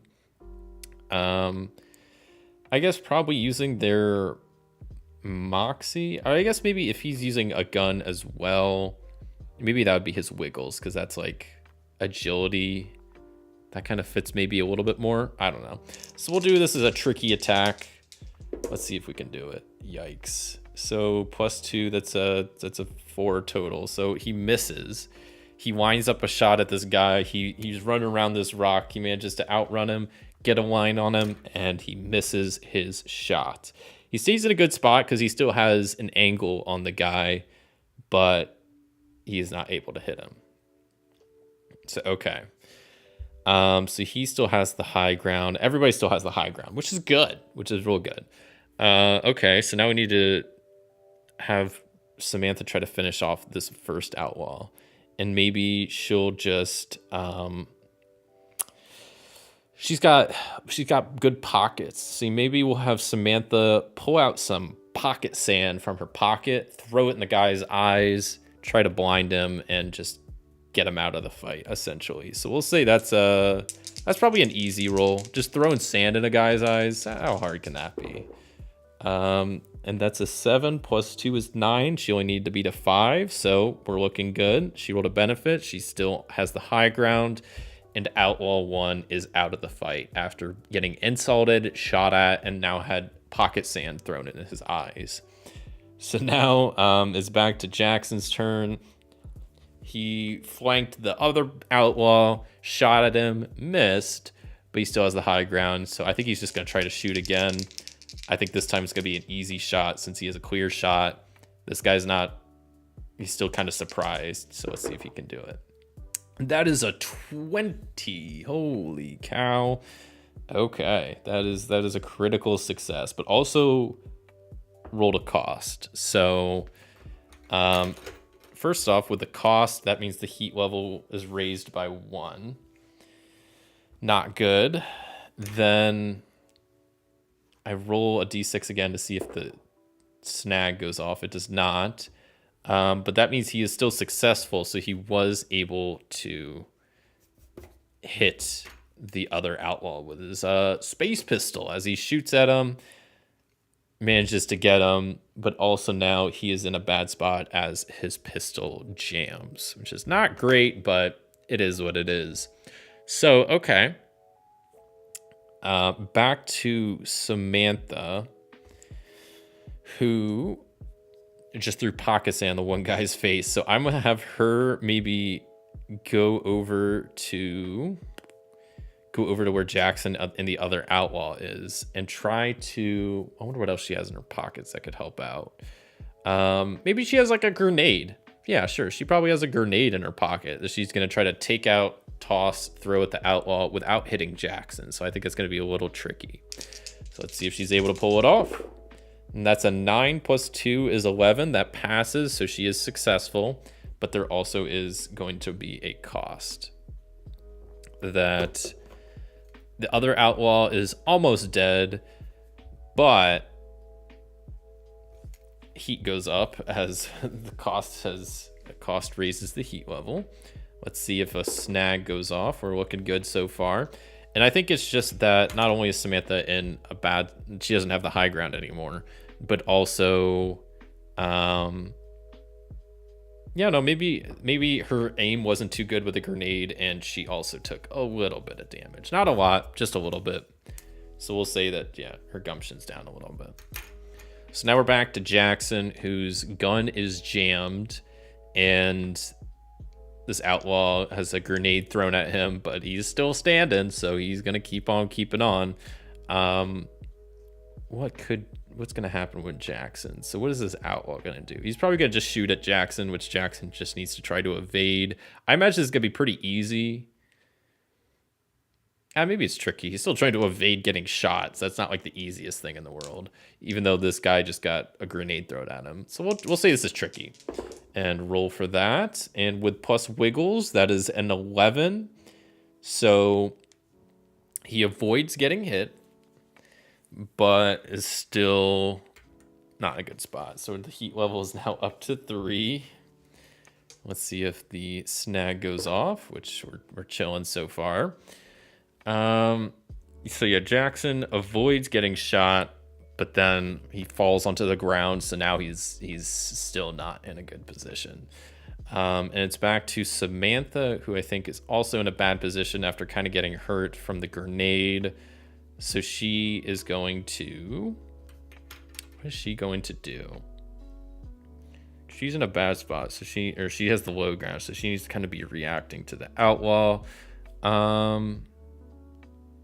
Maybe the outlaw just turns around and fires at her, which she'll have to use her wiggles to dodge out of the way. Will also make this a tricky roll. And she does not. And she also rolls a cost. So she's going to take a hit to her gumption. So I just threw my pencil. And the heat level gets raised to 4. This heat level was raising way too fast. This is not good. The snag has not gone off yet, but we just started, so I would hope it doesn't. And she's also not in a great spot. So Jackson's currently on the ground. So he needs to get into a decent spot. So he needs to try to use his brains somehow.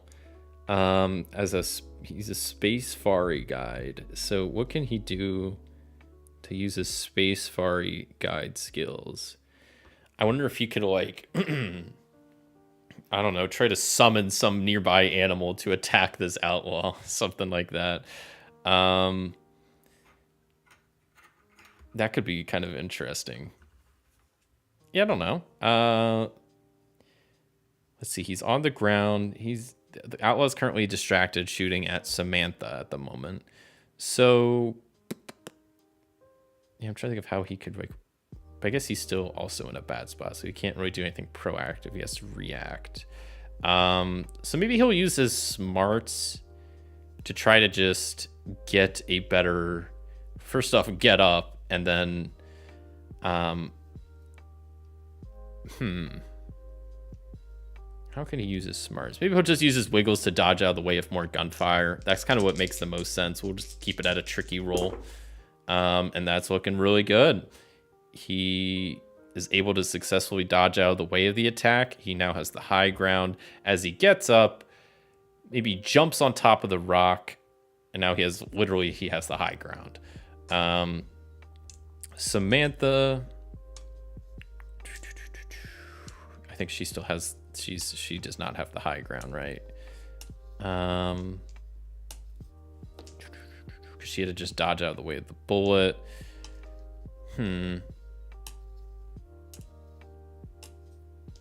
So maybe, what could she be doing? I mean, I guess wiggles is just the default, like, dodge. So we'll just do that. Tricky move to just dodge out of the way of being attacked again. And that's looking really good. Yeah, she is able to successfully dodge. She rolls a benefit. She has the high ground as this outlaw is kind of distracted by Jackson jumping on top of the rock. So Samantha is able to kind of dodge out of the way of his attacks and close like the distance between them. So then let's see if Jackson can finish off this fight. He's going to probably just use his wiggles to try to just shoot at the guy with his gun. maybe he'll just use his smarts to like try to kick over, like to try to break part of the rock below him that'll collapse on top of the guy. We'll make this a tricky roll. That's kind of a good default, I feel like, and unfortunately that is not enough. So he suffers a cost. So I think he's trying to like break off part of the rock to tumble on top of the outlaw, but he hits off too much, loses his balance, and falls down. So now he literally just doesn't have the high ground anymore, and he took a bit of hit to gumption. So now back to Samantha, who does have the high ground when this outlaw is distracted by Jackson, you know, this whole rock thing. I think she is just going to try to maybe pull out another grenade and just toss it at him. This will be another tricky roll. I'd say this is probably easy. It's just a grenade. Jackson's kind of has a bit of distance between them. Okay, yeah, I'm glad it says easy now, because that is a success, that she is able to toss the grenade at the guy and finish him off. And that is the end of this first scuffle. Man, oh man, these outlaws were kind of tough. They both took a little bit of damage, not too much, but a little bit. But they made it out alive, so that's always a good start, is not dying at the start of an episode.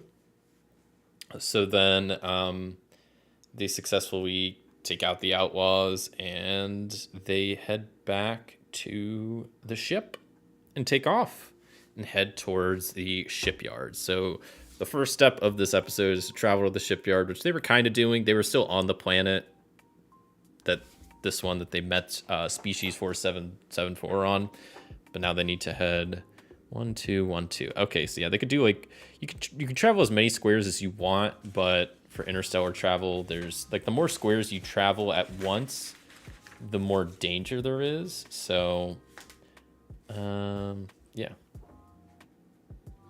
move some of this around.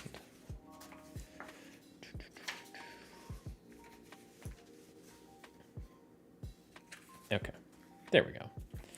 Got papers kind of all over the place, but it's all fun. All good and fun. So sector travel, you can travel to 2 squares, cost 1 fuel. Your ship has 3 fuel, which mine, like I said, I'm saying it has 10, because 3 is just not a lot for space, unless you want to keep hitting up space gas stations, which doesn't sound like a lot of fun to me. I mean, you could also, like, you know, have that be like a role play thing of like trying to get fuel and maybe having to do like errands for people or whatever, but like, I don't know. I don't really want to worry about that. I just want to do the episode that, you know, is at hand. So we're going to be traveling. I'm going to go 2 squares at once. So 1, 2, traveling to 9, 3. So I'll write that down. Travel to 9, 3. And we're going to roll. So we roll, probably have Jackson take the lead, because I think smarts is the main thing you would use for piloting a ship, and he has the best smarts. So I'll have him man that, and Samantha just be like co-pilot and helping out with some of the other stuff around the ship. Mainly also probably like, was she good? She's good with communicating, so she'd definitely be the one that's like talking to anybody that like radios in or anything like that. So we're going to be rolling stat versus distance times 5. So the distance is 2 times 5. So we're rolling against 10. Let's see what we get. And that's a natural 20. We got a 4 and a 20. That's the Blazik combination right there. So it's a standard outcome, super success.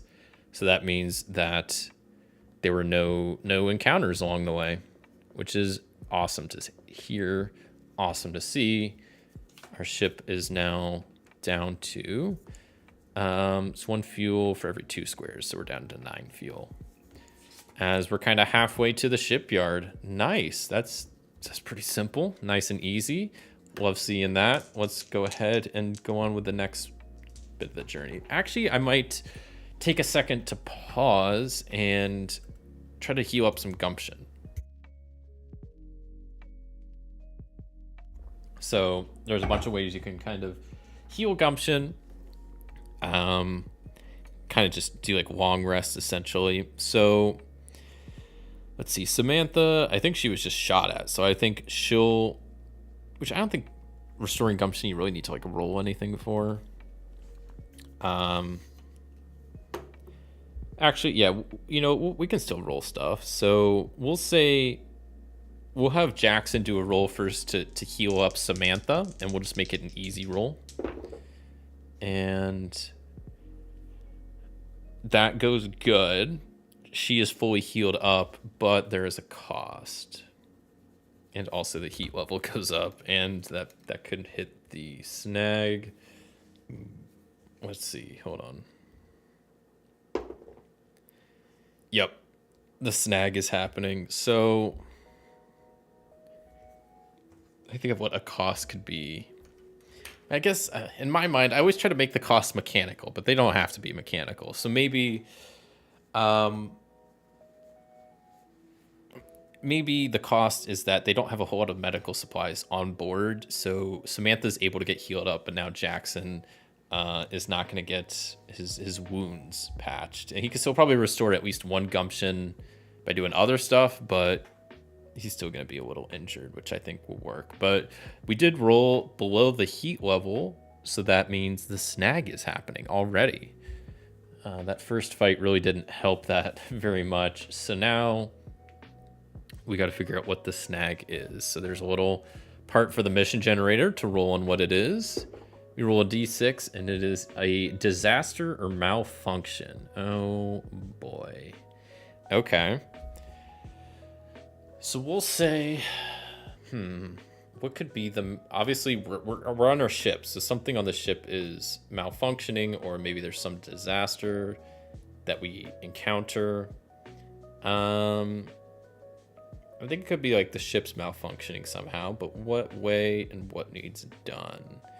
So maybe it's just like our navigation systems. Well, actually, there's a lot of different systems. So it could be maybe our, like, I don't know, our engines. That's a pretty bad one to have go out. Maybe it's our engines are malfunctioning and that they need repaired.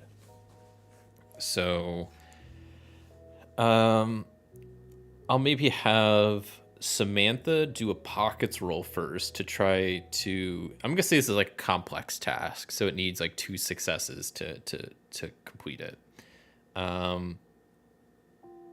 Or maybe we'll make it 3, because the engine's going out. This is kind of a big snag, is that the engines malfunction.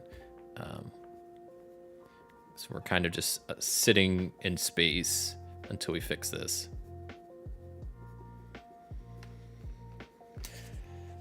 Okay. I wonder why the engines malfunction. I don't know if it has something to do with the outlaws. Did they like booby trap the plane? Was it because of the battle earlier? Did the plane accidentally get shot? Or the ship get shot? Or is it just the ship's falling apart? Who knows? It's probably not the most important detail, so we won't worry about it. So I think I'm going to have Samantha do a pockets roll to help gather supplies from around the ship to try to help repair the engine. So we'll go ahead and do that first. We'll say it's a pocket roll, which is probably tricky, just finding the specific tools and parts, but it's probably not too hard as they're probably just around the ship.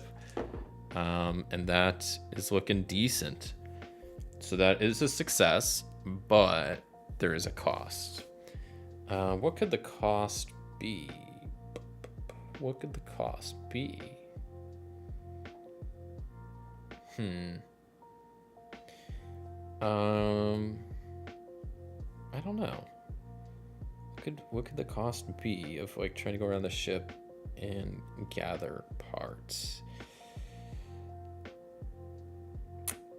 I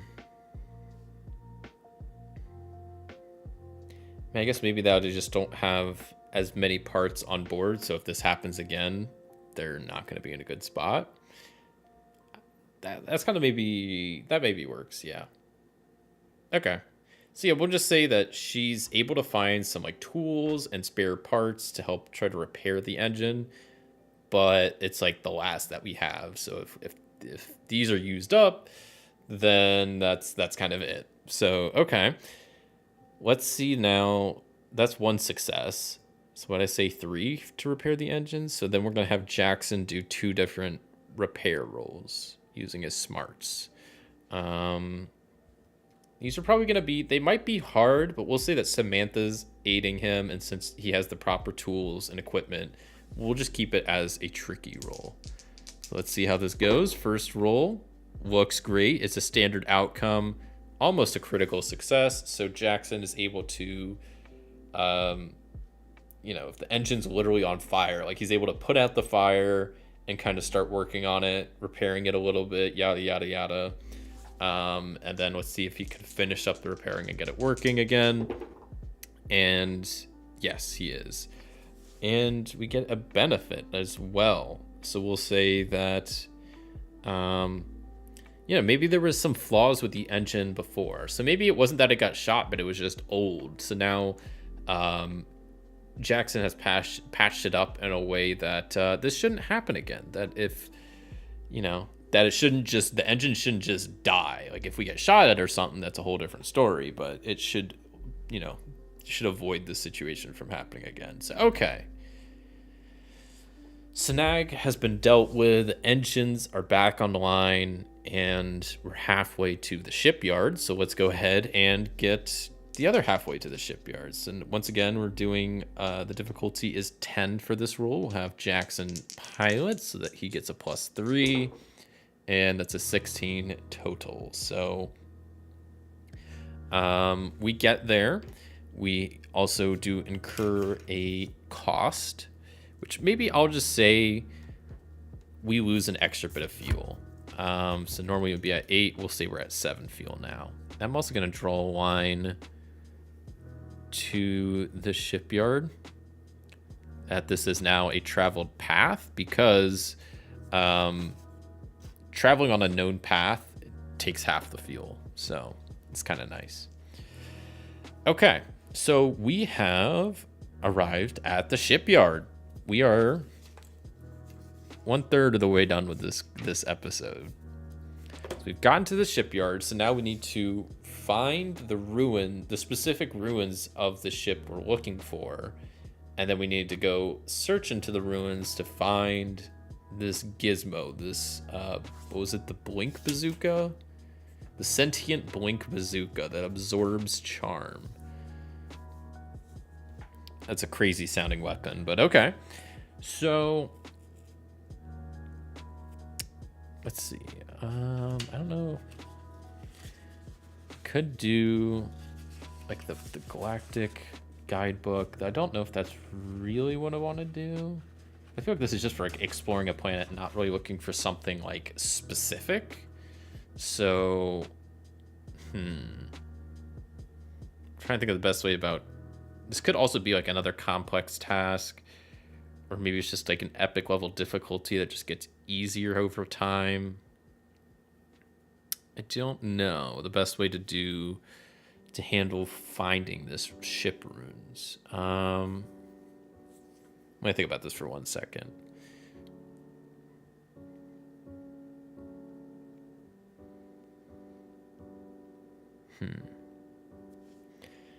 Could just do a bunch of rolls, but then maybe that's what we'll have to do. And I think, like I said earlier, I kind of wanted to do the wherever it is. There's like the one rules for doing like a dungeon dive essentially that we're gonna probably use. I think it's right here. Yeah, the Star Runes and Space Hulks, which kind of checks out for what we'll be kind of going into.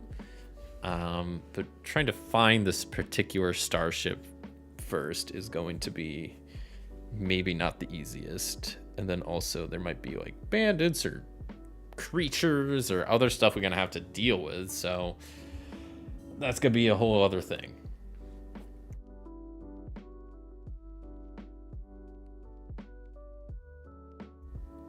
Okay. Well,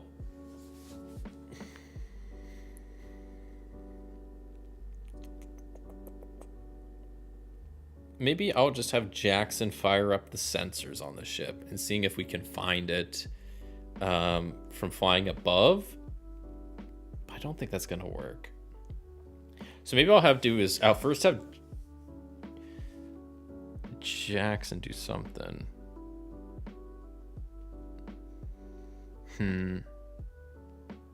Yeah, we'll have Jackson try to Because right now we just got to the shipyard. I think first we'll have him kind of pilot the ship lower towards the shipyard, kind of like right above the ruins, so we can get a better visual, and also the sensors will work better, so we can try to detect the ship that we need to find. So we'll have him do that. We'll say that's probably a hard roll. No, we'll say it's just probably tricky, because I don't think it's that hard. He's just trying to fly close to the ground without hitting anything. Yeah. So that is a standard outcome and a success. So Jackson is able to bring the ship down pretty close to the ground and is starting to do a bit of a sweep around the planet, trying to detect where this ship ruins are.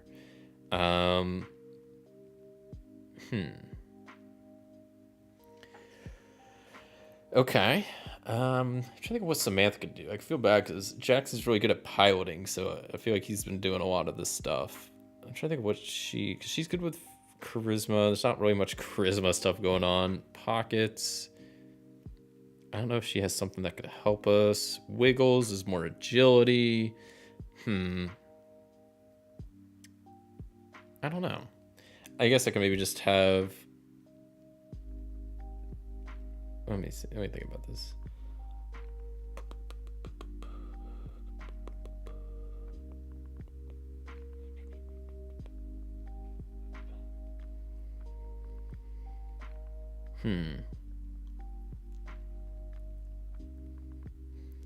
Okay, maybe I'll have Samantha do a roll for I know a guy. And maybe Samantha has a friend that has been to this shipyard before that might know where some of these specific ships are located. Like they've done some scavenging here before, so they're able to help locate the ship a little bit easier.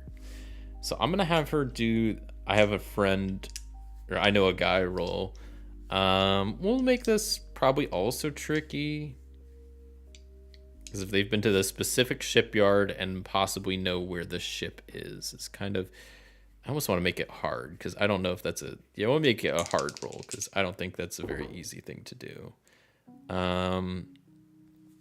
And unfortunately, that is a fail. It's a standard outcome, but it is a fail, which I also need to mark grit down for Samantha.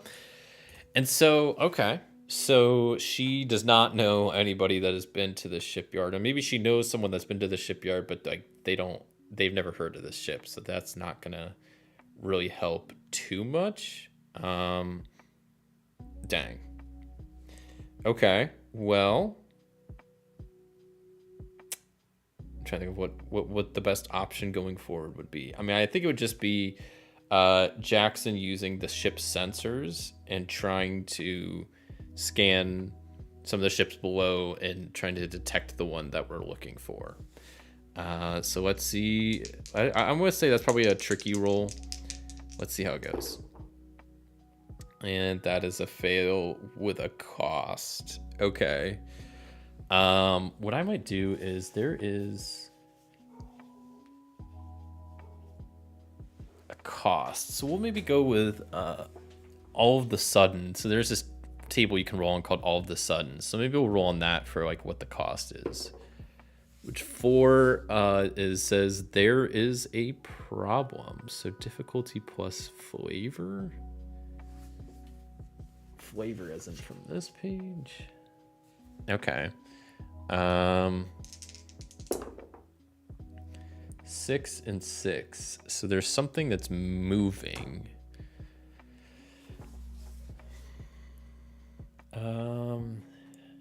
There's a problem, and the problem is difficulty plus flavor. Is there a way to randomly define? Oh, there's the difficulty. I was like, is that... Okay, let me see what the difficulty is first. 5. Which is survive or avoid and moving. Survive or avoid and moving. So obviously something's moving around that we have to either avoid or survive.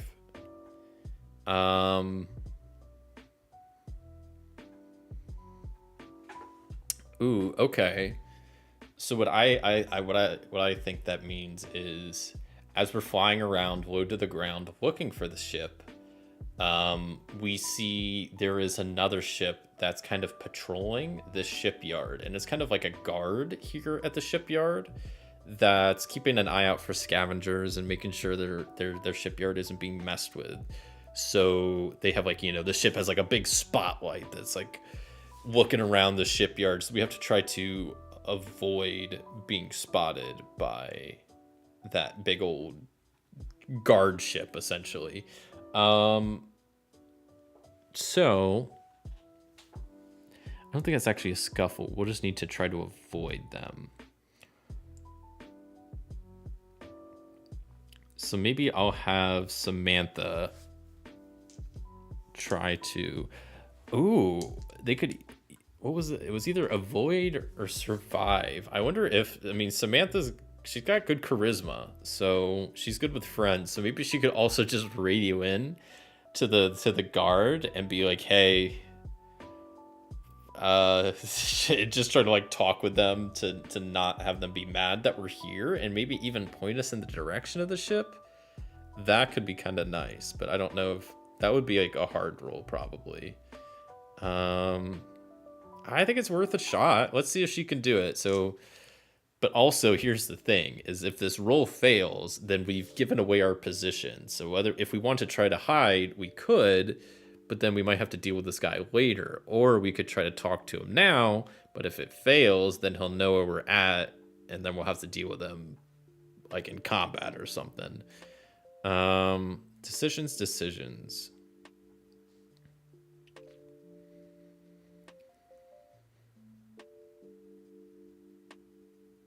Okay, you know what I like? So I might I'll have Samantha try to radio into this guard ship. And maybe I'll have her try to invoke her maverick archaeologist skill and kind of lie to the guard and say that we're here for an archaeology expedition and that there is some precious archaeological artifact that's on a ship that we've came to retrieve. And so we'll see if she can kind of talk her way out of this guard ship attacking us. So let's see if she's able to. I'm still gonna say this is a hard roll, but since she's using her skill, she can roll twice and take the better option. So maybe I'll also just roll the red dice so we have kind of two rolls at once. So we have a 9 and a 5 and a 2 and a 5, both very bad. I mean, we'll go with the 9 and the 5. So we gain a benefit, but she is unsuccessful because that was a 12 total.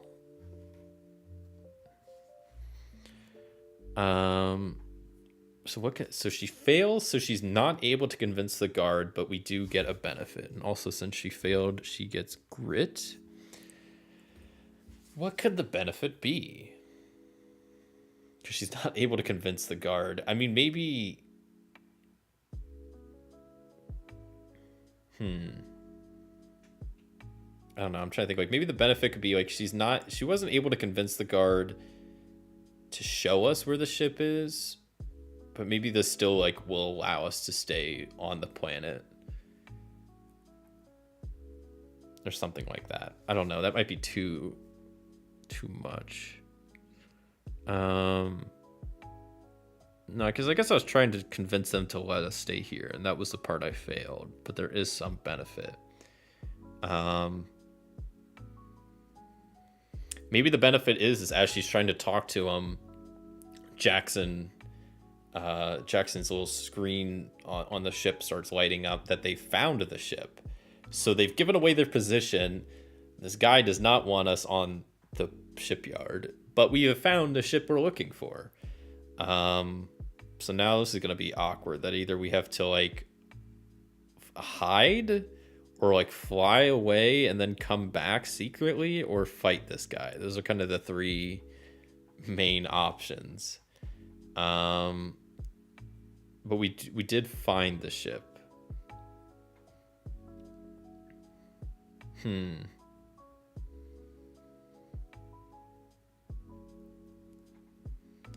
could just try to convince him again, but I don't know if that's gonna really work. It feels kind of lame just trying to do the same thing again and again, because he already said no, doesn't want us here, but we found the ship while we're talking to him. I don't know what the next course of action is.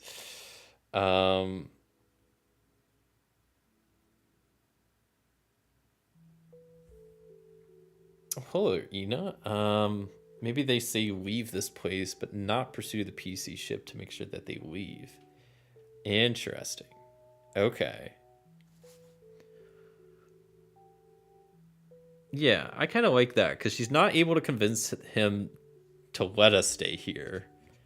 But maybe they're also, like, on the other side of the planet at the moment, so they're not, like, right next to us. Yeah, I kind of like that. Because at this point, like, we've located the ship while we were talking to this guy. So we just need to go down, find the gizmo, and then that's that. Yeah, I like that. That seems like a good way to take that. So, okay. So yeah. So as we're hunting around for the ship, we find the ship, but the guard doesn't want us there, but we're going to stay anyway and just hope that they don't notice us, or that we have limited time, so maybe we just have to try to get out. Ooh. And you know what? Maybe we can use the heat level as a clock, like the rules suggest to, that maybe once the heat level reaches like 10, the guard ship will find us. So we have to try to find this gizmo and get out before the heat level reaches 10, because that's when the guard ship will have found and noticed we're there, and then we'll have to like probably fight our way out or try to negotiate again or something like that. I like that idea. Okay. Well, I'm going to do the stuff on this page for the Star Runes and Space Hulks, essentially doing a bit of dungeon diving as we go into the runes of this spaceship, trying to find this blink bazooka, sentient blink bazooka. I should mind. The sentient part is pretty important. So we first determine the type, aesthetic, purpose, and danger level. We already know this is a ruins. That it's. I guess we can roll for aesthetic and purpose still. That could be kind of fun. Oh man, Nightbot's just going crazy with the timers now. So let's roll aesthetics and purpose. So we got 3 and 1. So the aesthetic is primitive or crystalline, and the purpose is transporting or powering. Okay, so we'll say that the ship is some sort of transport ship is what we're going to be on, the ruins of a transport ship. And that primitive maybe crystalline. Primitive or crystalline? Yeah, maybe it could just be, I guess it's an older, I guess if it's an older ship, then why is there such a hurry to get to it? Maybe we'll go with like crystalline, that maybe, yeah, I don't know, the ship's slowly crystallizing or something like that. I don't know, because of some other ship in the junk. Like, it's just like, it's a ship junkyard we're essentially at. So like, I don't know, maybe there's some like chemicals that are slowly like turning the ship to crystals, and that gotta hope to get the gizmo before it gets turned into crystals, I guess. I don't know. That can be it, I guess. So for this Star Runes, we'll say the type is, it's runes. Yeah, the aesthetic, that's not how you spell aesthetic, but whatever. And it is, yeah, I'm gonna go with crystalline. And the purpose is it's a transport ship. It's what its original purpose was before it became a pile of ruins on this space yard. We also got to determine a danger level and depth. and a looming threat, which looming threat we already kind of have. So we'll just say the, what else do I need? Danger level. So danger level is probably just going to be probably nothing too crazy. We'll go with perilous. And then for the depth,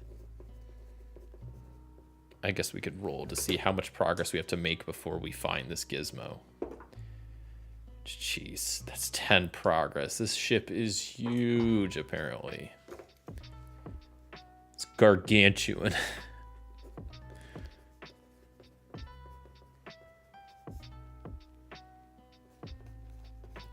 But at least we found the ship. So this is the last part of this episode, is trying to get to the gizmo and grab the gizmo. So we're almost there. We got the looming threat. Confront the dangers, manage your supplies, make progress, escape. And I'll maybe mark supplies, which we start with 4 out of 4. We check off one supply every time a cost is rolled. And if you run out of supplies, you lose 1 gumption instead each time.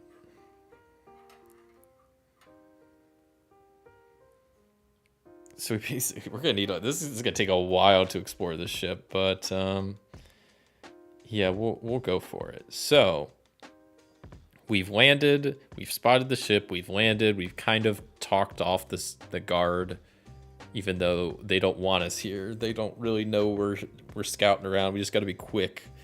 So if it gets to danger level 10, they're gonna be on our butts. So okay.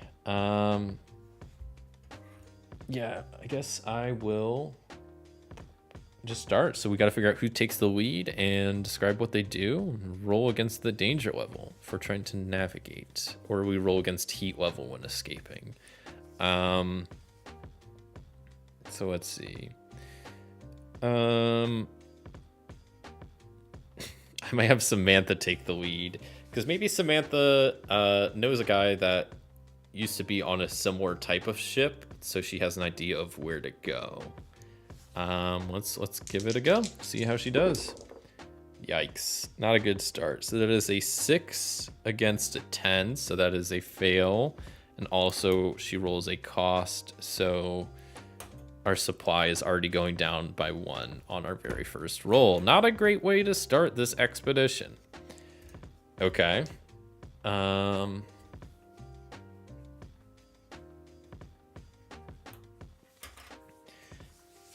Let's see.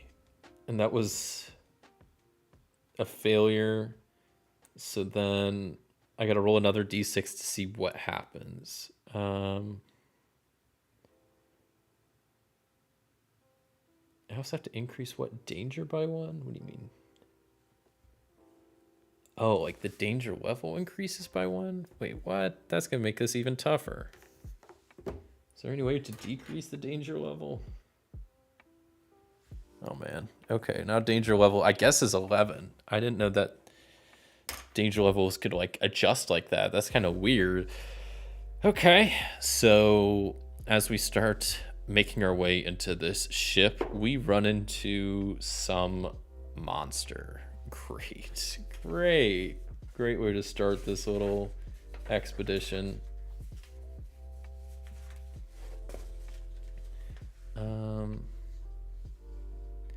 So it says normally only one monster type infests a ruin or hulk. The monsters may infest. The monsters may infest with a different monster aspect each time. Okay. So we'll see what kind of monster type we got, which is a 1. So it's reptilian. Okay. I'm just gonna make just write down here monster. So the type is reptilians. We're fighting some reptilian creature. Great. That's just what I wanted. The aspect of it is 5, so it's either fast or phasing. We'll say it's fast.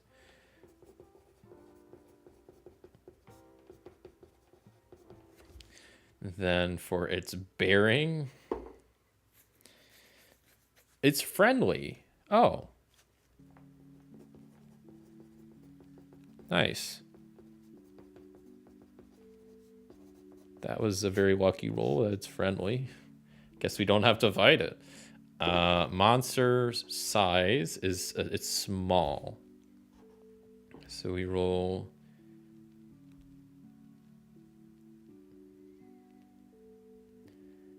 Wait.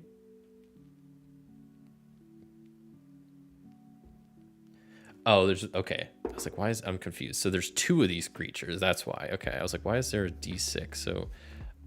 So we have 2 of these small reptilian creatures. And let's see what the hazard is for them. I'll roll another D6 along with this. We got 4 and 3 means pain field. What the hell is pain field? That doesn't sound good. Is that like their like ability or whatever? That's their no. Well.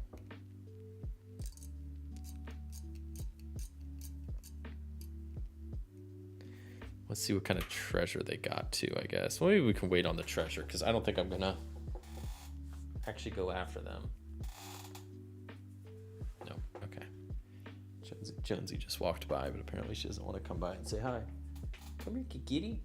Oh, here she comes. Oh, big old stretch. Hold on. Hi, Jonesy. You gotta say hi to everybody. Don't be shy. Here she is. She's been sleepy all day. She's such a good kitty. Say hi. Say hi, Jonesy. No, she doesn't want to talk. Okay. She's a good kitty. She just doesn't want to talk. You gonna be a lap kitty? You want to watch some Space Aces? And she's gone. Okay. I tried.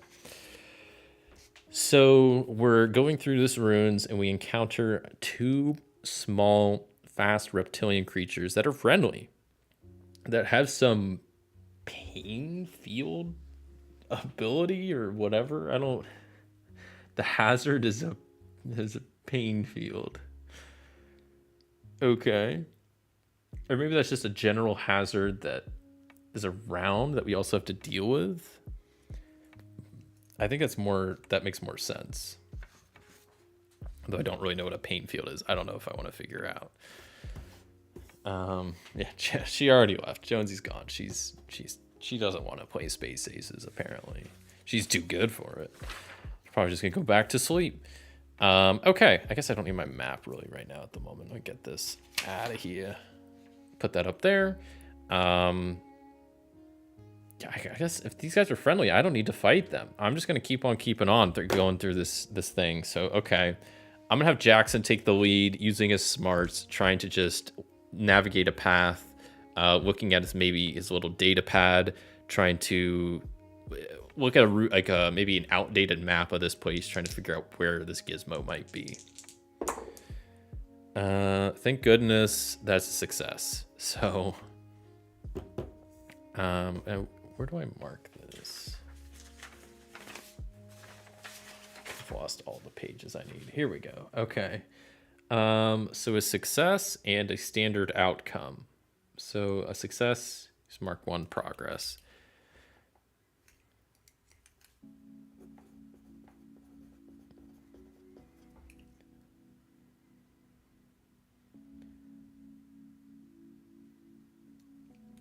So we're at 1 out of 10.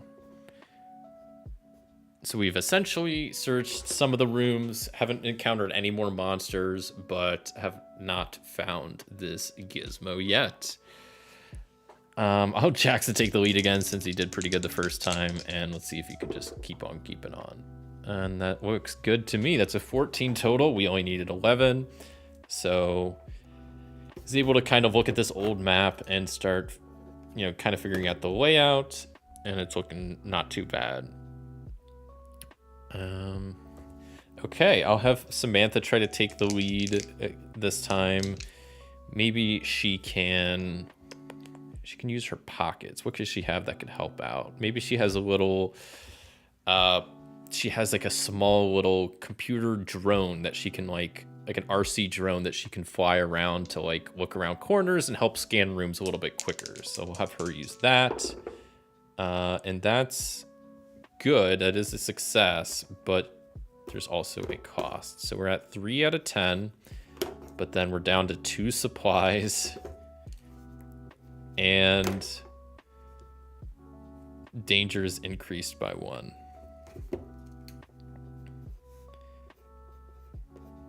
As it gets a little bit more dangerous. And I think also the heat level is increased at least twice now because I've rolled 2 costs. So we're at 7 heat levels. So once that hits 10, this guard's going to find out about us. So the clock is ticking. Okay. Well, I will have Jackson take the lead. And once again, he's just going to keep scouting around. Maybe he'll use his wiggles this time as he tries to maneuver himself into maybe some more collapsed area of the spaceship, looking in rooms that are like kind of partially collapsed or whatever. And that's looking good. That's a 13, which is good enough. No benefit, but that's okay. So we're at 4 out of 10, almost halfway there.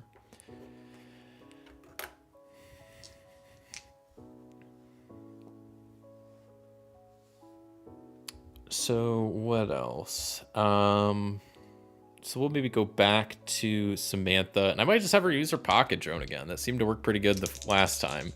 Let's see if she can keep it up. Apparently not, because that's a 10 total, but the current danger is 12. And that's another cost, which means lots of bad stuff happens. That not only are our supplies down to 1, the danger is now 13. Didn't make progress, and now the heat is at 8 out of 10. So this guard might be closing in on us soon. Maybe the drone just kind of crashes and she's not able to use it anymore. Our supplies are getting low, and we're not even halfway through this trip.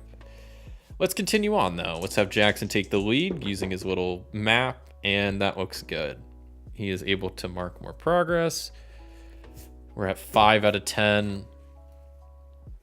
And we also rolled a benefit, which means we find something useful or valuable.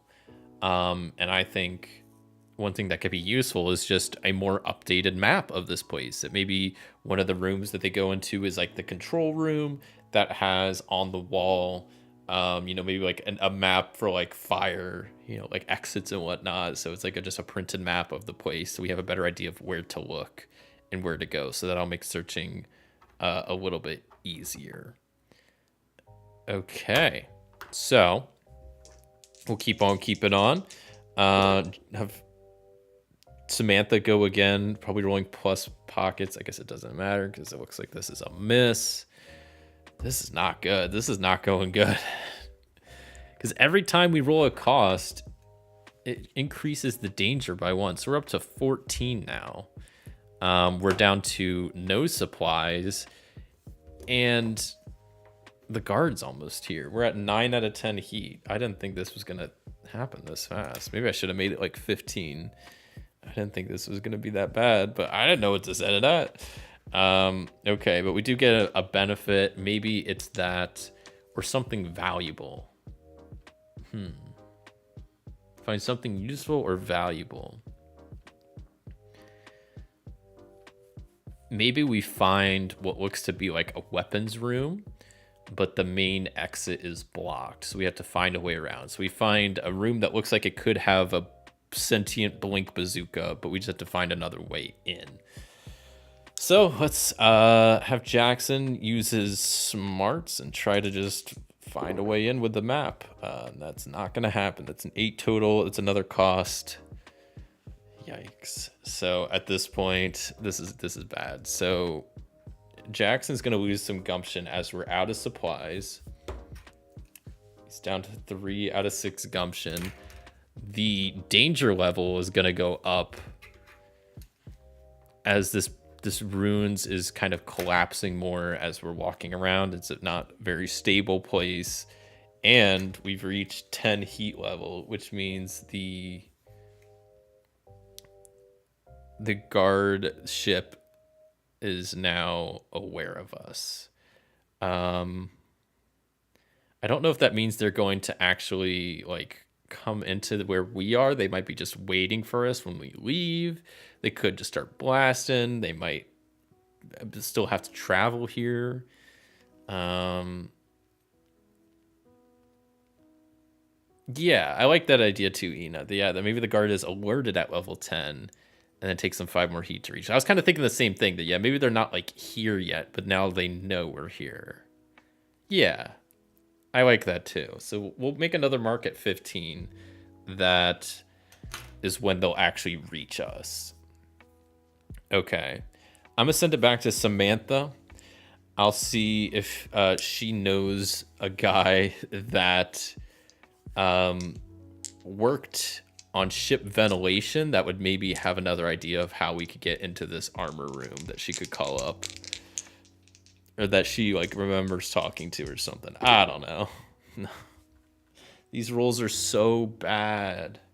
They're so bad. So that's a fail. And a cost again. So that means heat goes up to 11. Danger goes up to 16. This is kind of brutal. Like, why are... I don't remember these, like, space dungeons being this hard. But if you fail, it's like you lose supply, you increase danger, you increase the heat, and if you fail on the D20, which we did, we have to also roll to see if we face a hazard or an enemy. This is brutal. Which this time we're facing another monster, so another reptilian creature. Okay, so let's make a little squiggle here. So we're facing more creatures. We're gonna say they're more reptilians, and this one is though a so we'll just write type is the same, but then aspect is that it's huge.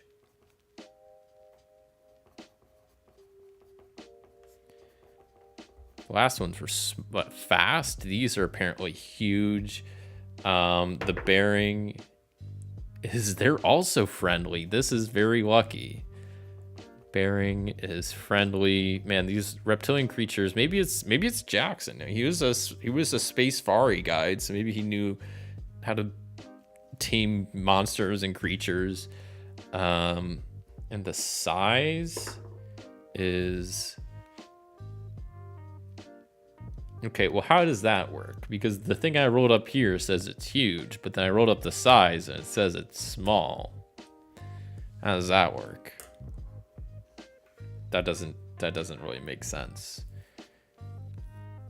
Maybe I'll go with the other option instead of huge, which is artificial. So maybe it's an artificial reptilian like robot. That's apparently small. That's fine. They give you 2 options for a reason. And then, yeah, I guess we're just not going to worry about this reptilian robot because it's friendly too. Okay. Wizards were someone else's pets? Yeah, I guess. Or maybe, yeah, they just made their home on this ship and they're not hostile, but I'm not complaining. I just need to finish this space dungeon.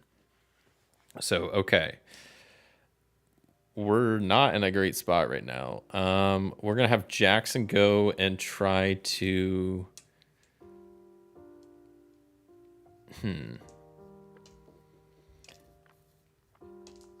Maybe he'll try to have this... Maybe because he was a space fari guide. So maybe he could try to like communicate with this artificial reptilian to help us find a way in, something like that. So we'll give that a shot, and plus then he gets to roll with advantage, so that's always good. So let's see. Those both of those rolls suck. They both suck. I mean, if they both fail, I'm gonna go with this one. That's at least a benefit. So he fails the roll, so we're gonna face either a hazard or a monster. This time it's a hazard. Oh, that's what this hazard part is for. Okay, it's on the same monster page, but you don't roll it with the monsters. Okay, I don't know why I didn't. Why I was messing that up earlier. So the hazard we face is 6 and 2 sleepy gas. So Jackson is trying to get this reptilian to help us get into this armory that might have this bazooka, but in doing so, the reptilian accidentally triggers some like old alarm system that releases sleeping gas. So now we have to find a way to turn this off before we all get put to sleep.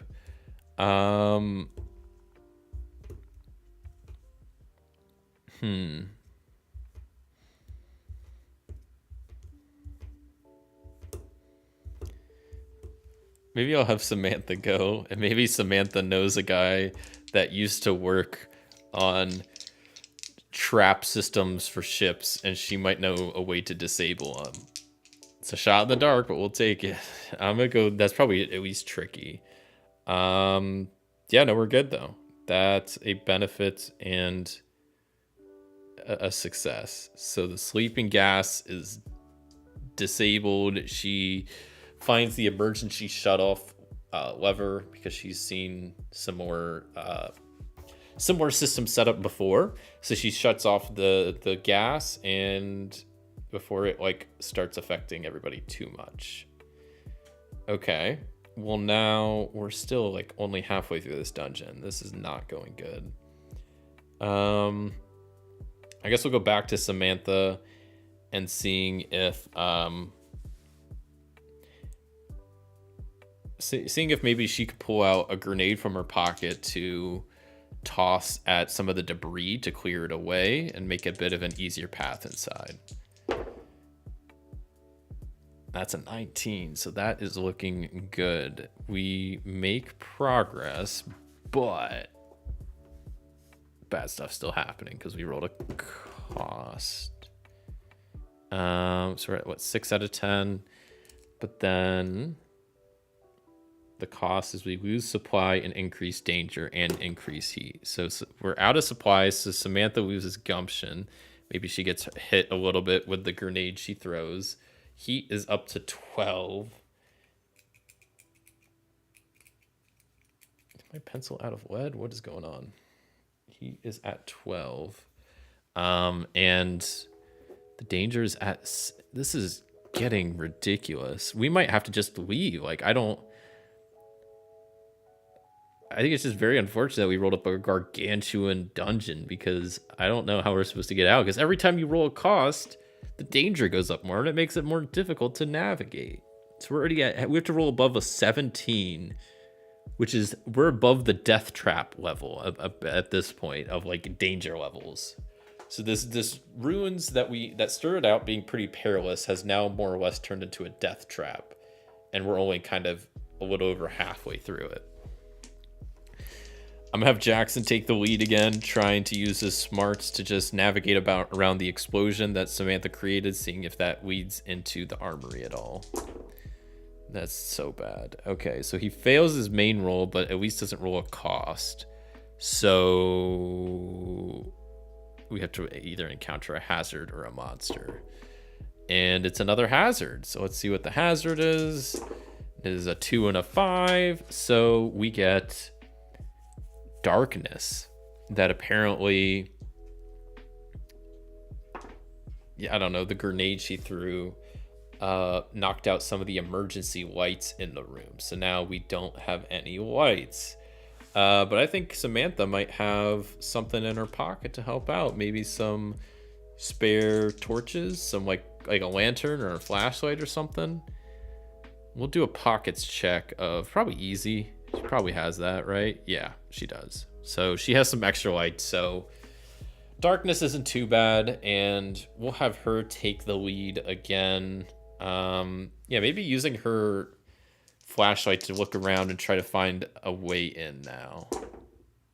This is so bad. So she rolls a benefit, but fails the main roll. To benefit, it just says you find something useful or valuable. But it's not the thing we're looking for. Right?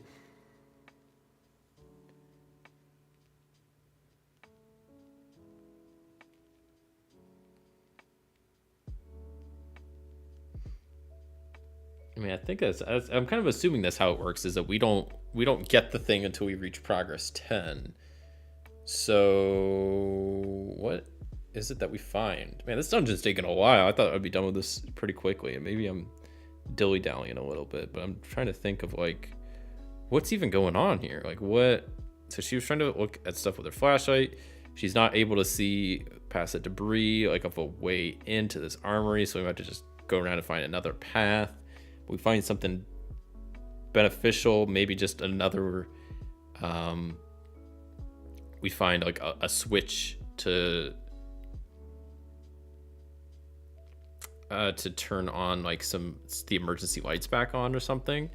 Can you not find supplies? I guess we could. Yeah. That could be also, that could be the benefit. I like that maybe a little bit better. So yeah, maybe we do find some supplies to help the journey, because our supplies are low. Because yeah, it says each time a cost is rolled, you lose supplies. So I guess that could make sense that when a benefit's rolled, you gain supplies. That could be the case. Yeah. Okay. Well, then I'm have Jackson just use his smarts, looking at the map, trying to get inside this armory. But this is getting tough. Yeah, he's not able to do it. I mean, I have to, at this point, roll above a 17 4 times to get into this. This is not good. I don't know, like, what other options we have. Like, I don't know if I could just back out and try something else. Like, this guard is already on their way. Counter these reptilian creatures, there's sleeping gas, which we already dealt with. He failed this roll, but at least rolled a benefit as well, so we could bump up the supply, but also failed the roll, so we're gonna have to deal with another hazard or monster. Man, oh man. Okay. I mean, I'll roll a d6. Let's see what we're dealing with. Let's just deal with it. A 1, so it's another hazard. What's the hazard? It's 2 and 5, so we encountered flames. Oh, great. So maybe and all the grenade throwing and whatnot earlier, one part of the hallway is now in flames. So that's something we have to deal with.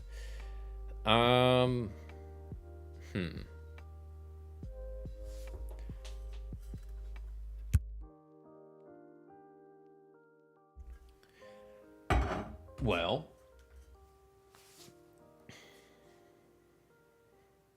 this is tough. Yeah, I don't know. We gotta deal with flames, so I guess we just need to put it out. Let's see if Samantha has something in her pocket to help out. I'll make this a tricky roll. She does. Okay, she has like a mini fire extinguisher that she keeps on hand for emergencies like this. So we're able to put out the fire, but she also rolled a cost. So that means lots of bad stuff is happening. That means the danger level is still going up. I don't like that on a success, even though you mark progress, the danger level doesn't go down. The danger level can only keep going up and keep getting worse. So we're at 18 danger.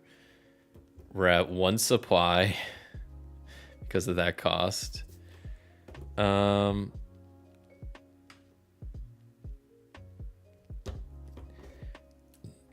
actually, maybe not. I'm gonna go back to 17. Because I guess, I mean, I don't know. Maybe, and obviously, the only rules for this are just what's on this page, so it's semi-limited. I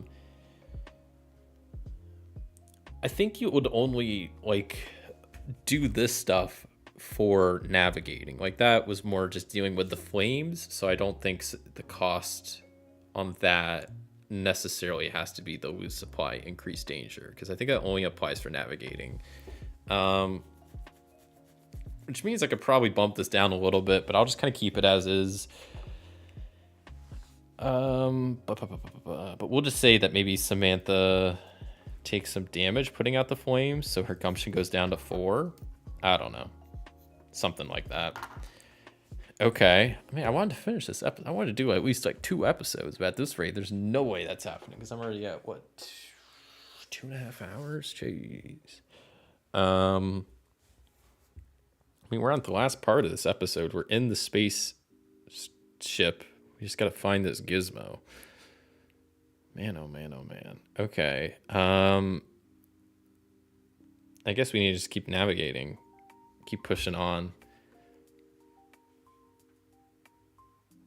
Yeah, I'll have Jackson take the lead with his map, this updated map we found, and see if we could just try to make some progress. That's not happening.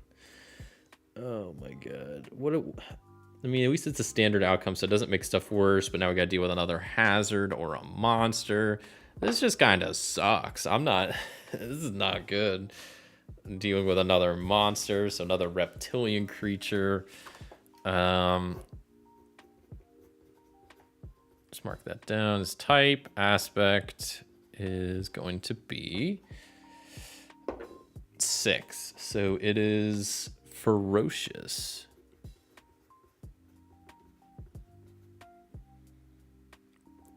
The bearing. Can we go 3 for 3 on having friendly reptilian creatures? That'd be pretty nice. Nope. This one is hostile. And the size is small. There's 4 small ones of these.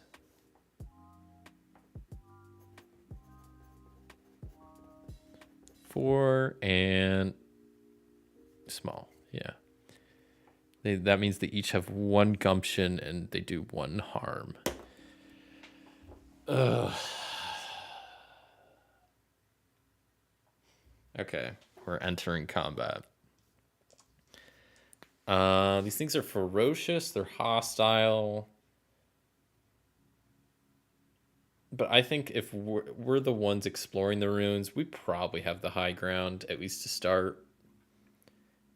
But it says their turf, so it probably makes more sense that they do, even though I don't like that. But whatever. So we'll have Samantha go first as she tries to dodge out of the way of this attack of the small creature. We'll say it's just a tricky dodge. And that is not successful. It's a standard outcome, but it is unsuccessful. So she takes 1 hit of gumption as she is not able to dodge out of the way of this, I don't know, wizard, this creature. I don't know. We'll see what Jackson's able to do. He's also going to just try to dodge out of the way with wiggles. Not successful. So he's also down to 2 gumption. They both might die here. That would kind of suck. Man. He did roll a benefit though. So that means he's in a good spot. He got attacked, but that leaves the enemy open now for him to swing back. Samantha's still in a bad spot, so maybe she's going to do the pocket sand trick where she's just gonna pull more pocket sand out of her pocket, throw it at these creatures, try to distract them that way. So I'll make that another tricky roll. And oh my gosh, I can't roll anything today. So that's a fail, but she is now in a good spot, but she is taking another hit to her gumption. As these creatures, they're ferocious, so they're starting to do a lot of damage. They're both down to, both my characters are at 2 gumption, so this might end soon. I hope not, but I mean, we're barely over halfway through this dungeon too. This is not good. So I think it's back to Jackson now, who is in a good spot. I think he's going to use his smarts.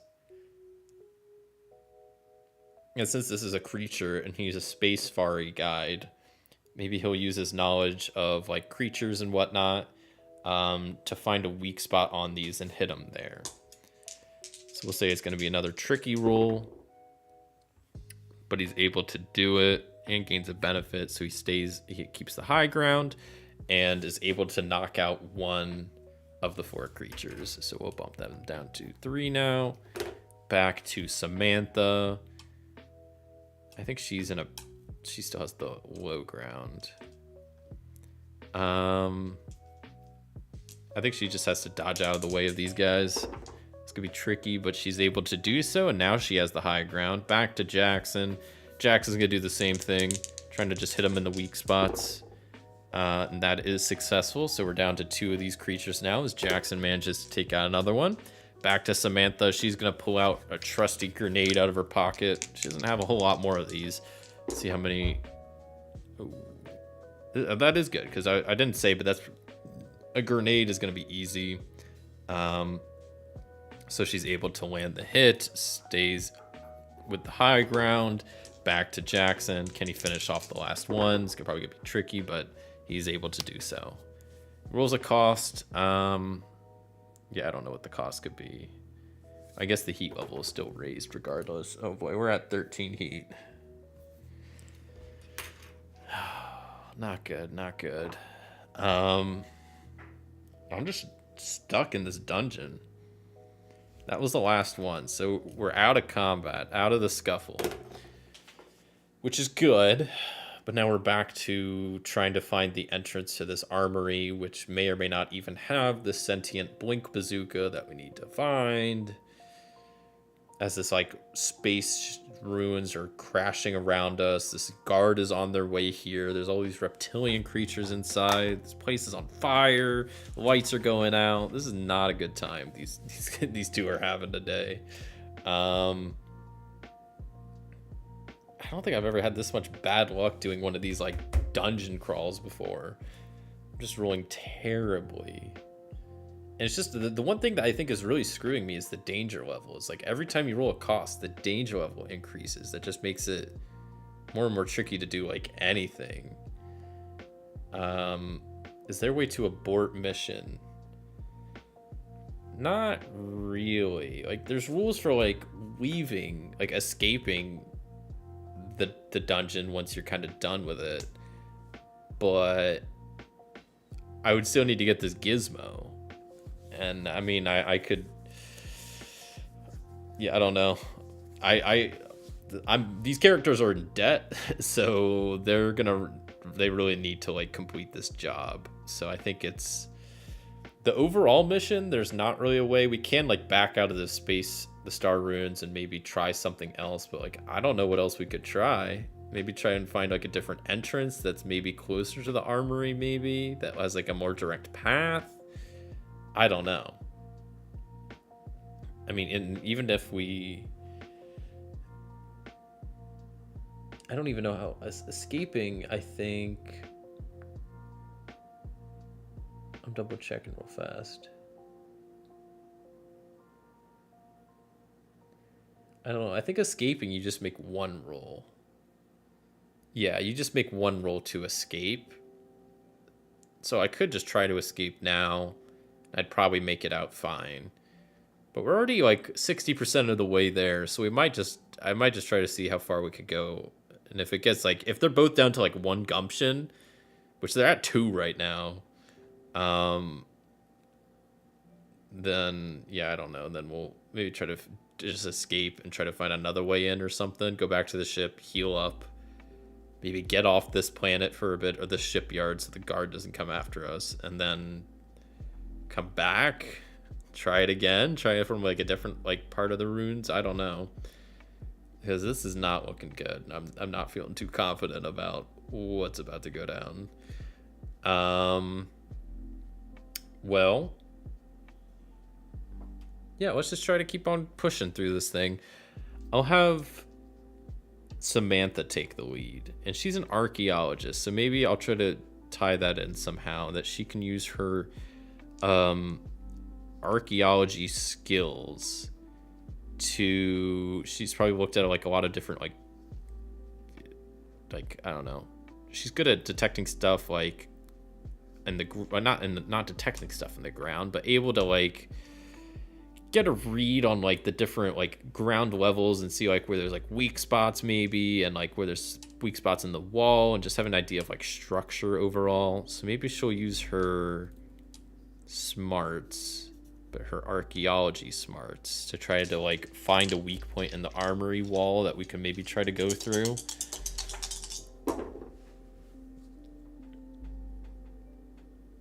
That is a success, but it's also going to come at a cost. So we're at 7 out of 10, but also down to 1 supply again,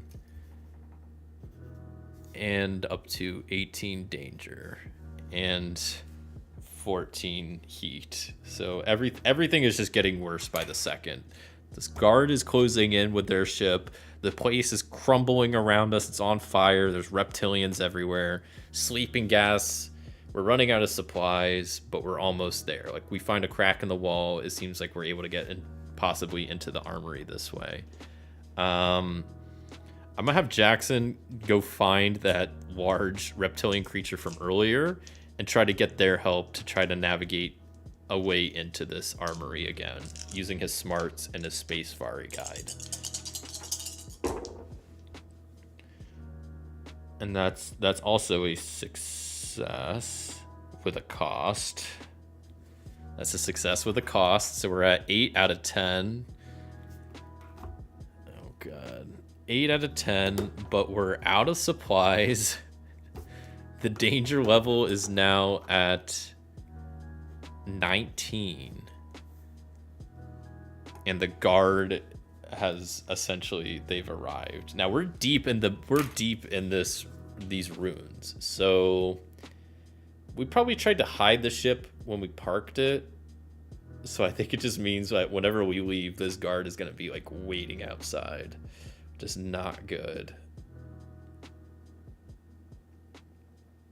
This is just not a good time these two are having. This is just taking forever too. I thought we were going to be through multiple episodes, and I think we're only going to do the one today. Because another episode might take me another like 2 hours. So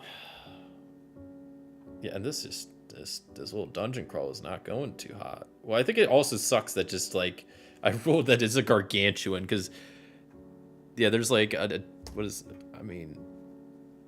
2 out of 3 chance, 1/3 chance it's a 3 progress, 1/3 chance it's 5, and 1/3 chance it's 10. So we just had some bad luck that it was 10 progress, because if it was a miniature or a sizable dungeon, we'd be done by now and out. But the fact that it's a gargantuan, the biggest, stupidest size there is just because this transport ship is massive. So even finding the armory room has been taking forever.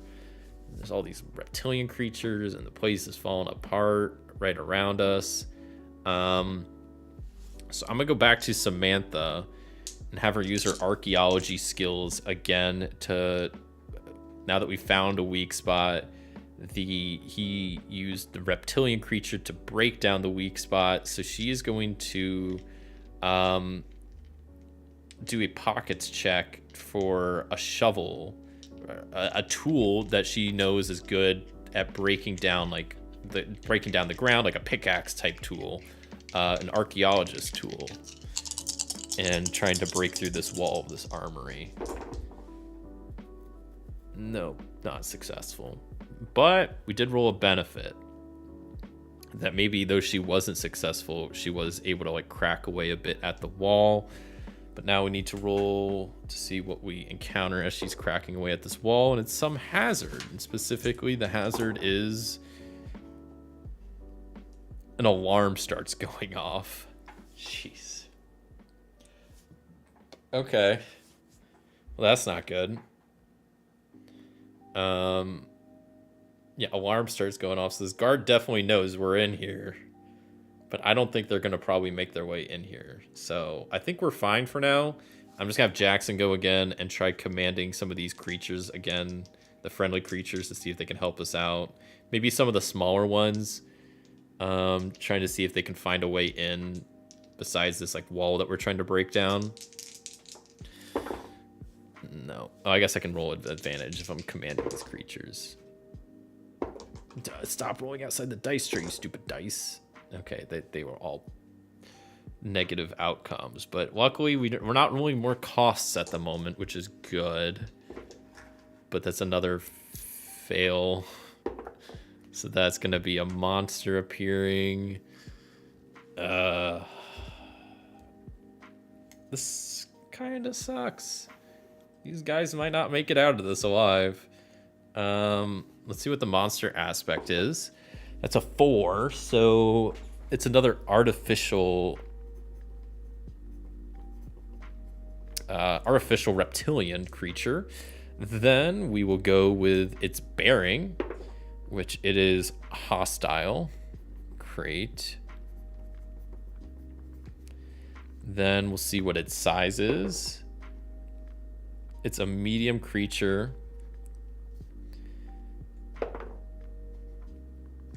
There's 2 of them. So it has 3 gumption and 2 harm. And there's 2 of them. Yeah, this might be the end. I don't know if there's I'm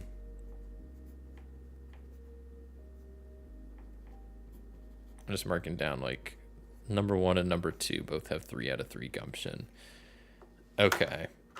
Well, with this alarm and whatnot, we probably didn't even hear these guys coming, so we're probably starting out not having the high ground. But maybe because Jackson is a retired safari guy, like he knows a decent amount about these like creatures, so even though we might have not heard them coming, he was pretty aware of what's going on, so maybe we do. So I'll have Jackson go first, actually, and use some of the other reptilians to try to fight the reptilians coming at us, using his smarts, trying to command them, which I think is going to be like a difficult, probably tricky roll.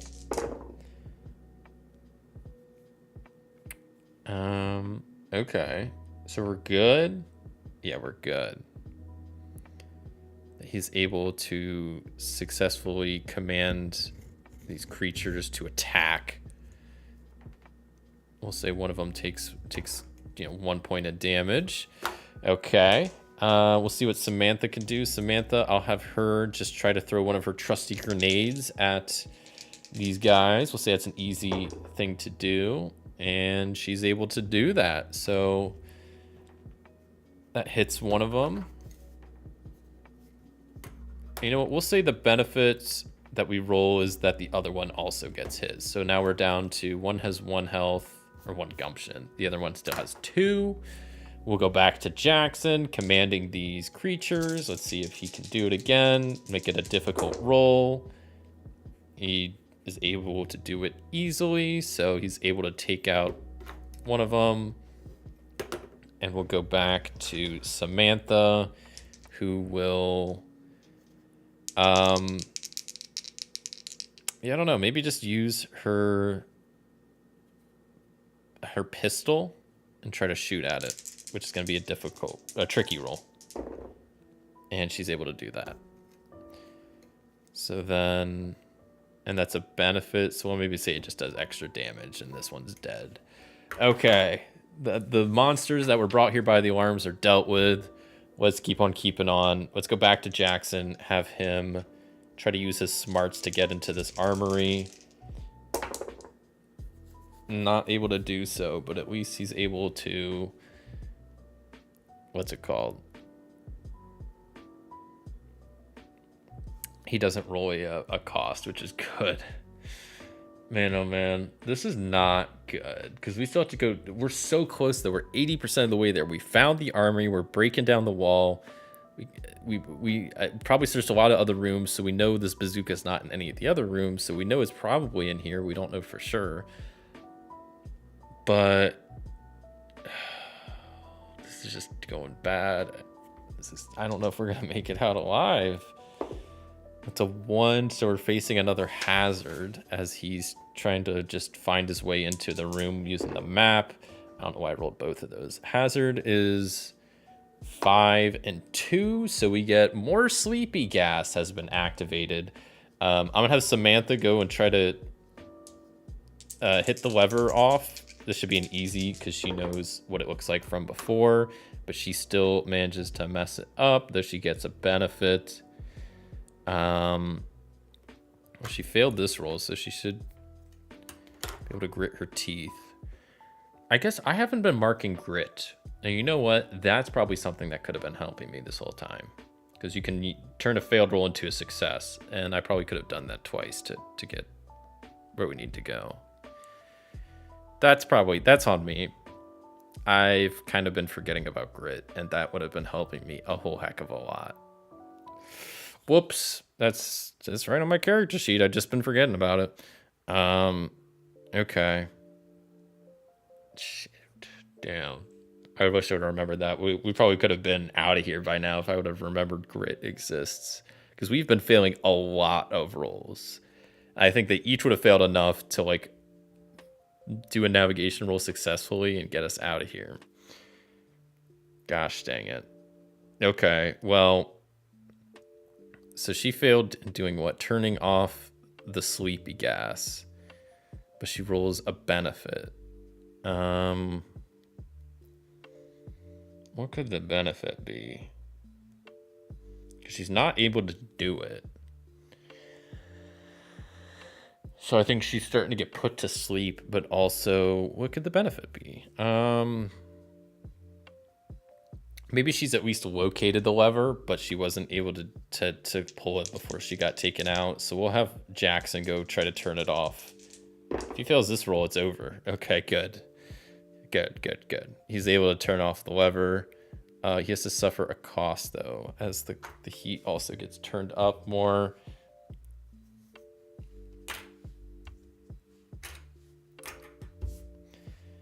Okay, and what could the cost be?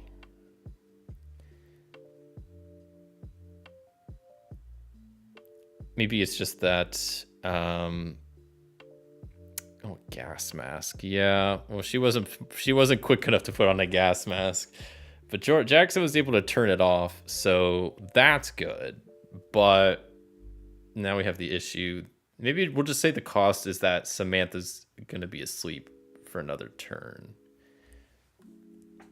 I don't know. We'll just say that. That she's not like completely knocked out for like hours, but she's still sleepy enough that she's like not able to act this round. So we'll go back to Jackson. I'm gonna have him just try to command these creatures around to open the armory up, because that seems his best option. And that's actually a success.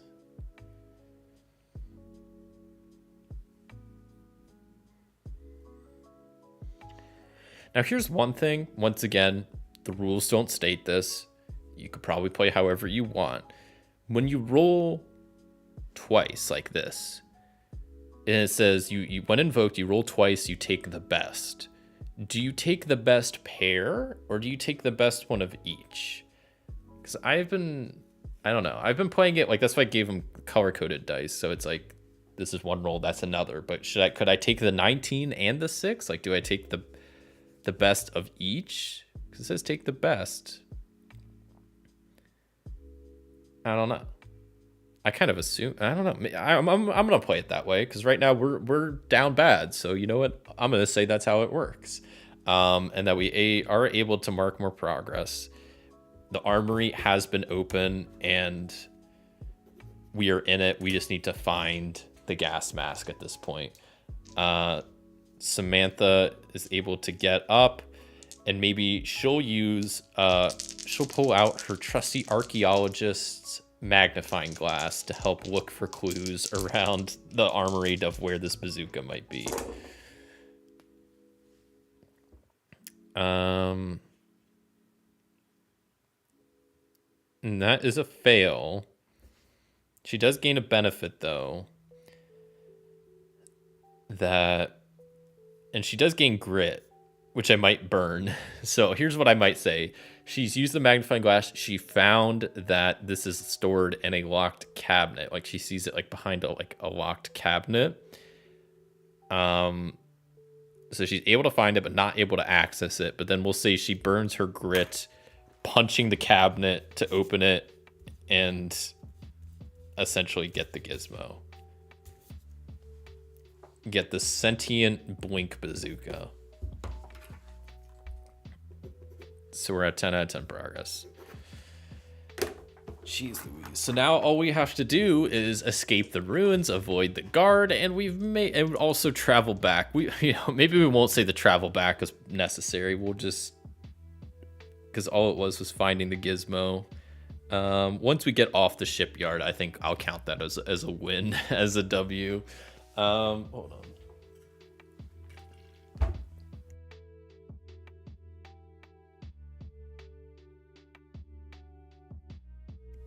Okay, so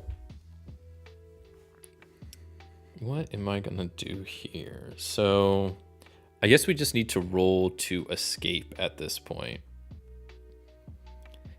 That is, you roll against the heat level, which the heat level is currently 16, so it's definitely not going to be easy. You know what? Maybe I'll have Jackson use his space fari skills and try talking to the creatures that have been helping us this whole time and seeing if he can kind of tell them to help us get out of here, like point us towards the exit.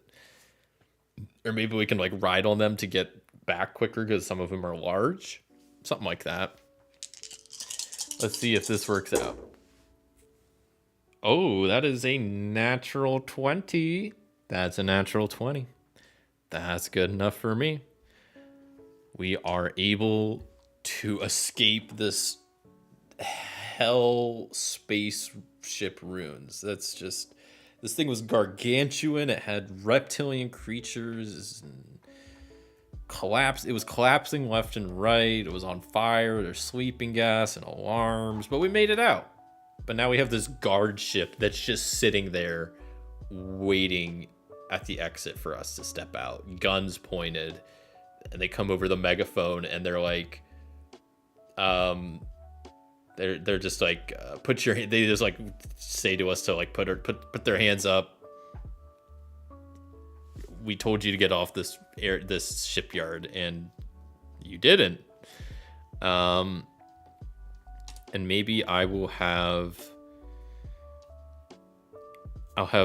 Samantha take a shot at this using her friend skill to try to convince this guard to let us go.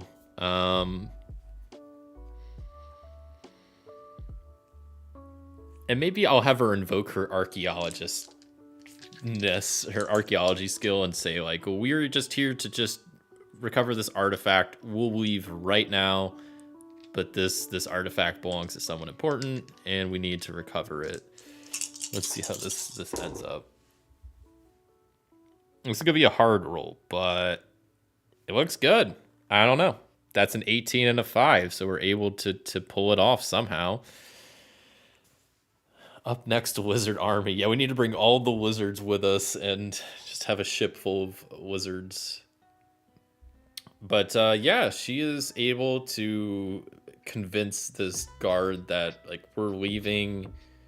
We're here for an artifact and we're on our way. And for some reason the guard just is totally fine with that. So I'm like, okay, we're not gonna second guess it or whatever. We're not gonna question it, I guess is what I was trying to say. So they hop back in the ship and just leave. Jeez. I think that's roll credits. That's the end of the episode. They're both looking rough after that. That was a very tough fight. That was a very tough little dungeon crawl. I did not think that was going to be that much of a thing. That was going to take so long and almost kill them. And yeah.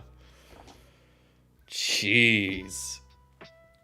There was a lot that went wrong. Like I said, if I would have actually remembered Grit exists and played that correctly, it probably would have been a lot quicker and not as like painful and long, but they got there. Yeah, they started out dealing with the outlaws, and they had to deal with the ship malfunction, then they had to find the ship ruins, and then they get through the ship ruins, and then yeah, that was quite an episode, to be sure. It was definitely longer than I wanted to. I was hoping to get through a couple episodes today, but I don't think that's gonna happen. But yeah, surprisingly, they made it out alive. And I think that with that mission, they can both level up some. And I think I'm just going to give them both +1 gumption because they were both taking a lot of hits. And that's kind of like a guaranteed thing. So we'll bump them both up to 7 gumption. So next episode, they will have that. Which is good. You know, that keeps them alive a bit longer. Boy, oh boy, I'm pooped after that. That was stressing me out. I didn't think, I was like, oh man, are we really gonna have these characters die on their first episode, the first trip out into space because they go into this crazy space dungeon? Man, oh man, this game could be brutal. Game can be brutal. How are we doing on time? I don't think we probably have time for another episode. Yeah, I don't think we'll probably not play another episode because I mean, while I'd like to just speed run an episode, maybe I was gonna try to go through this quickly, and clearly that didn't happen because it's been like 2 hours for just a single episode. So yeah, and I don't want to like stop in the middle of an episode. Because that just feels, I don't know, not great. Just leave, because it could be kind of fun, like leaving it on a cliffhanger, but like, I don't know. I'd rather just kind of stop while we're ahead, I guess. Learn the importance of grit the hard way. Yeah, exactly. Yeah. And it's like, that's on me. Like, there's not many rules for this game. It's right here on the character sheet. I was forgetting about it at the time. Well, especially because it's like, particularly in this dungeon, or like whatever you want to call it, that like whenever you fail a roll, there's so much going on that's like, when you fail the roll, you have to like roll on the hazards, but then if you roll a cost, you also have to lose supply, increase danger, increase the heat. So I was worried about like trying to keep all of that other stuff correct with like increasing the danger and decreasing our supply, worry about the heat level, that I kind of forgot about the whole other grit part. Which they probably also would have had more grit earlier in the episode. And, you know, like I said, they probably could have burnt some of that at least once or twice to get through that. But hey, you know what? The Maverick Archaeologist and the retired Space Fari Guide made it out alive. So I'd call that a win. They got the sentient blink bazooka and were able to return it back to good old species 4774.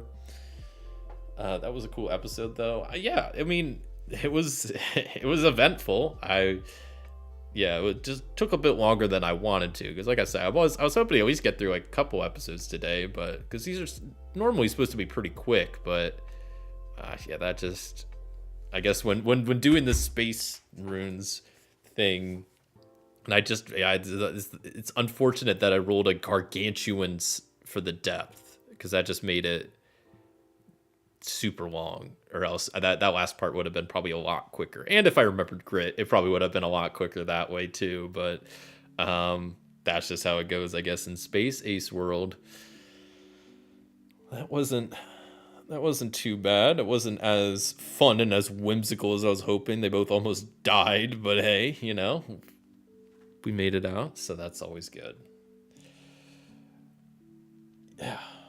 Yeah, I think I'll just probably not do another episode, because I'll probably just take too long, and I don't want to end in the middle of one. So yeah, we'll probably wrap it up here soon. Especially, you know, I streamed yesterday, so you know what, I can cut it a little bit shorter today anyway.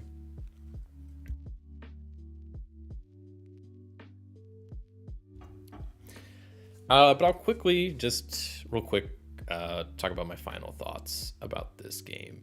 And my final thoughts are, even though this was kind of a brutal play session, I really like Space Aces, and it's something I want to play more in the future, and also maybe do more with it in the future.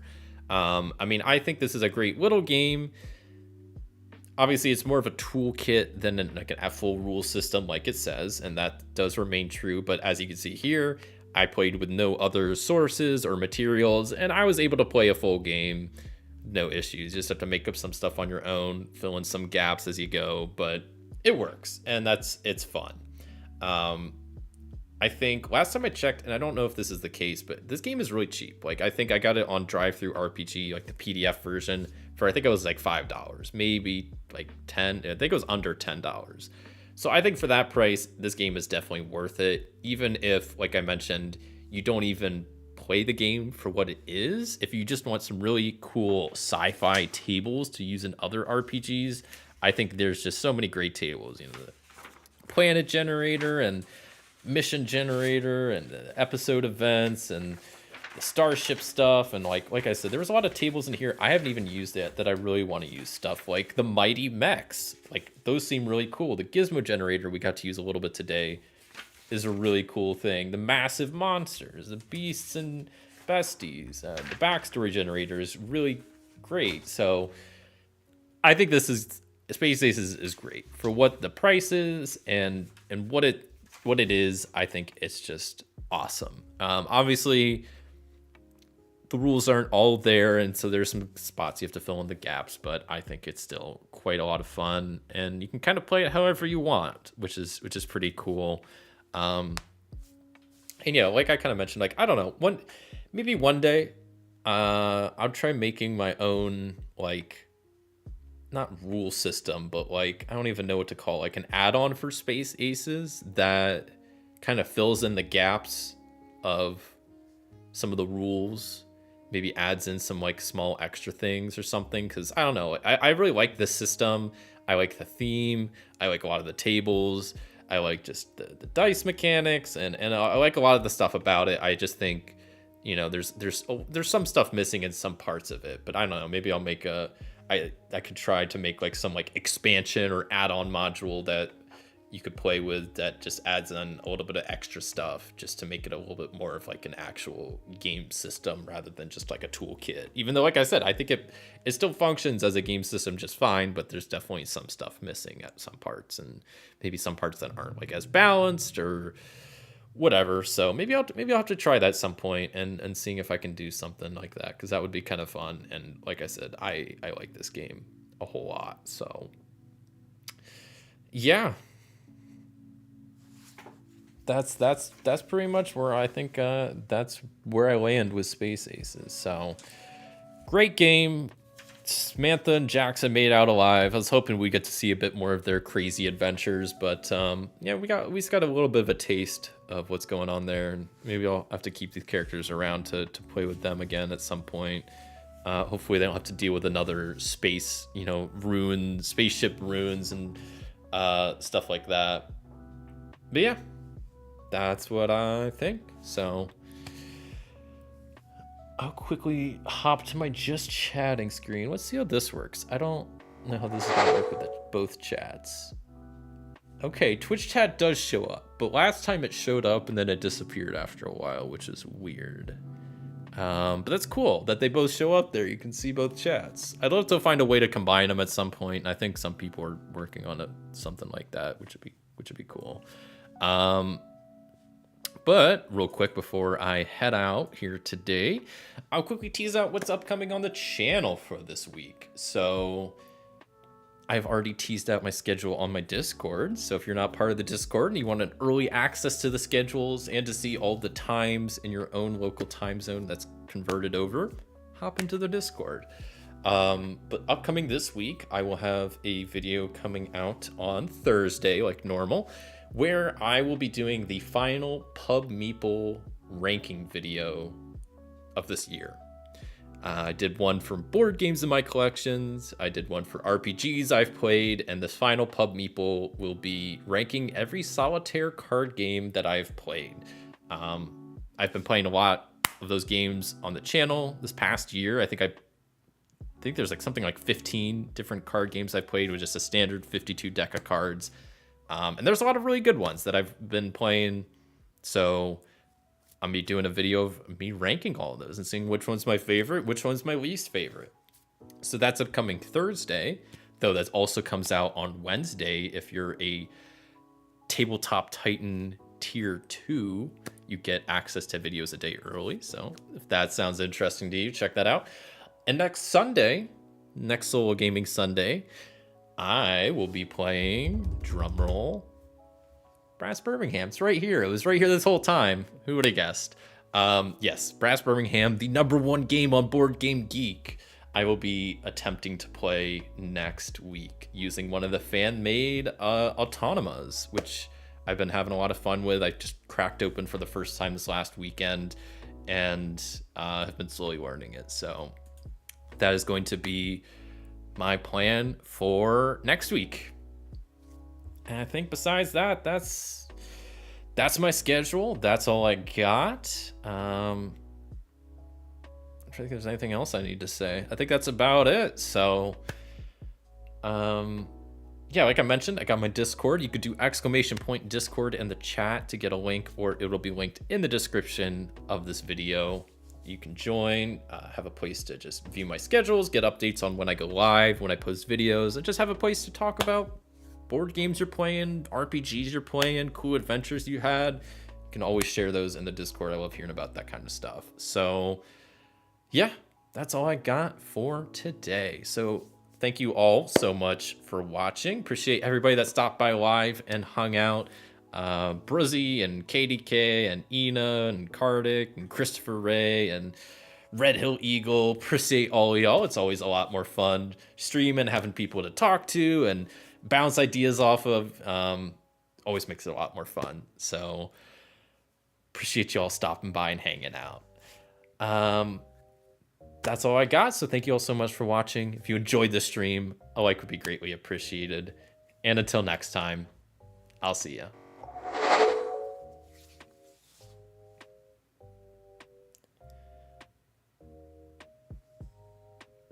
Have a good week, everybody.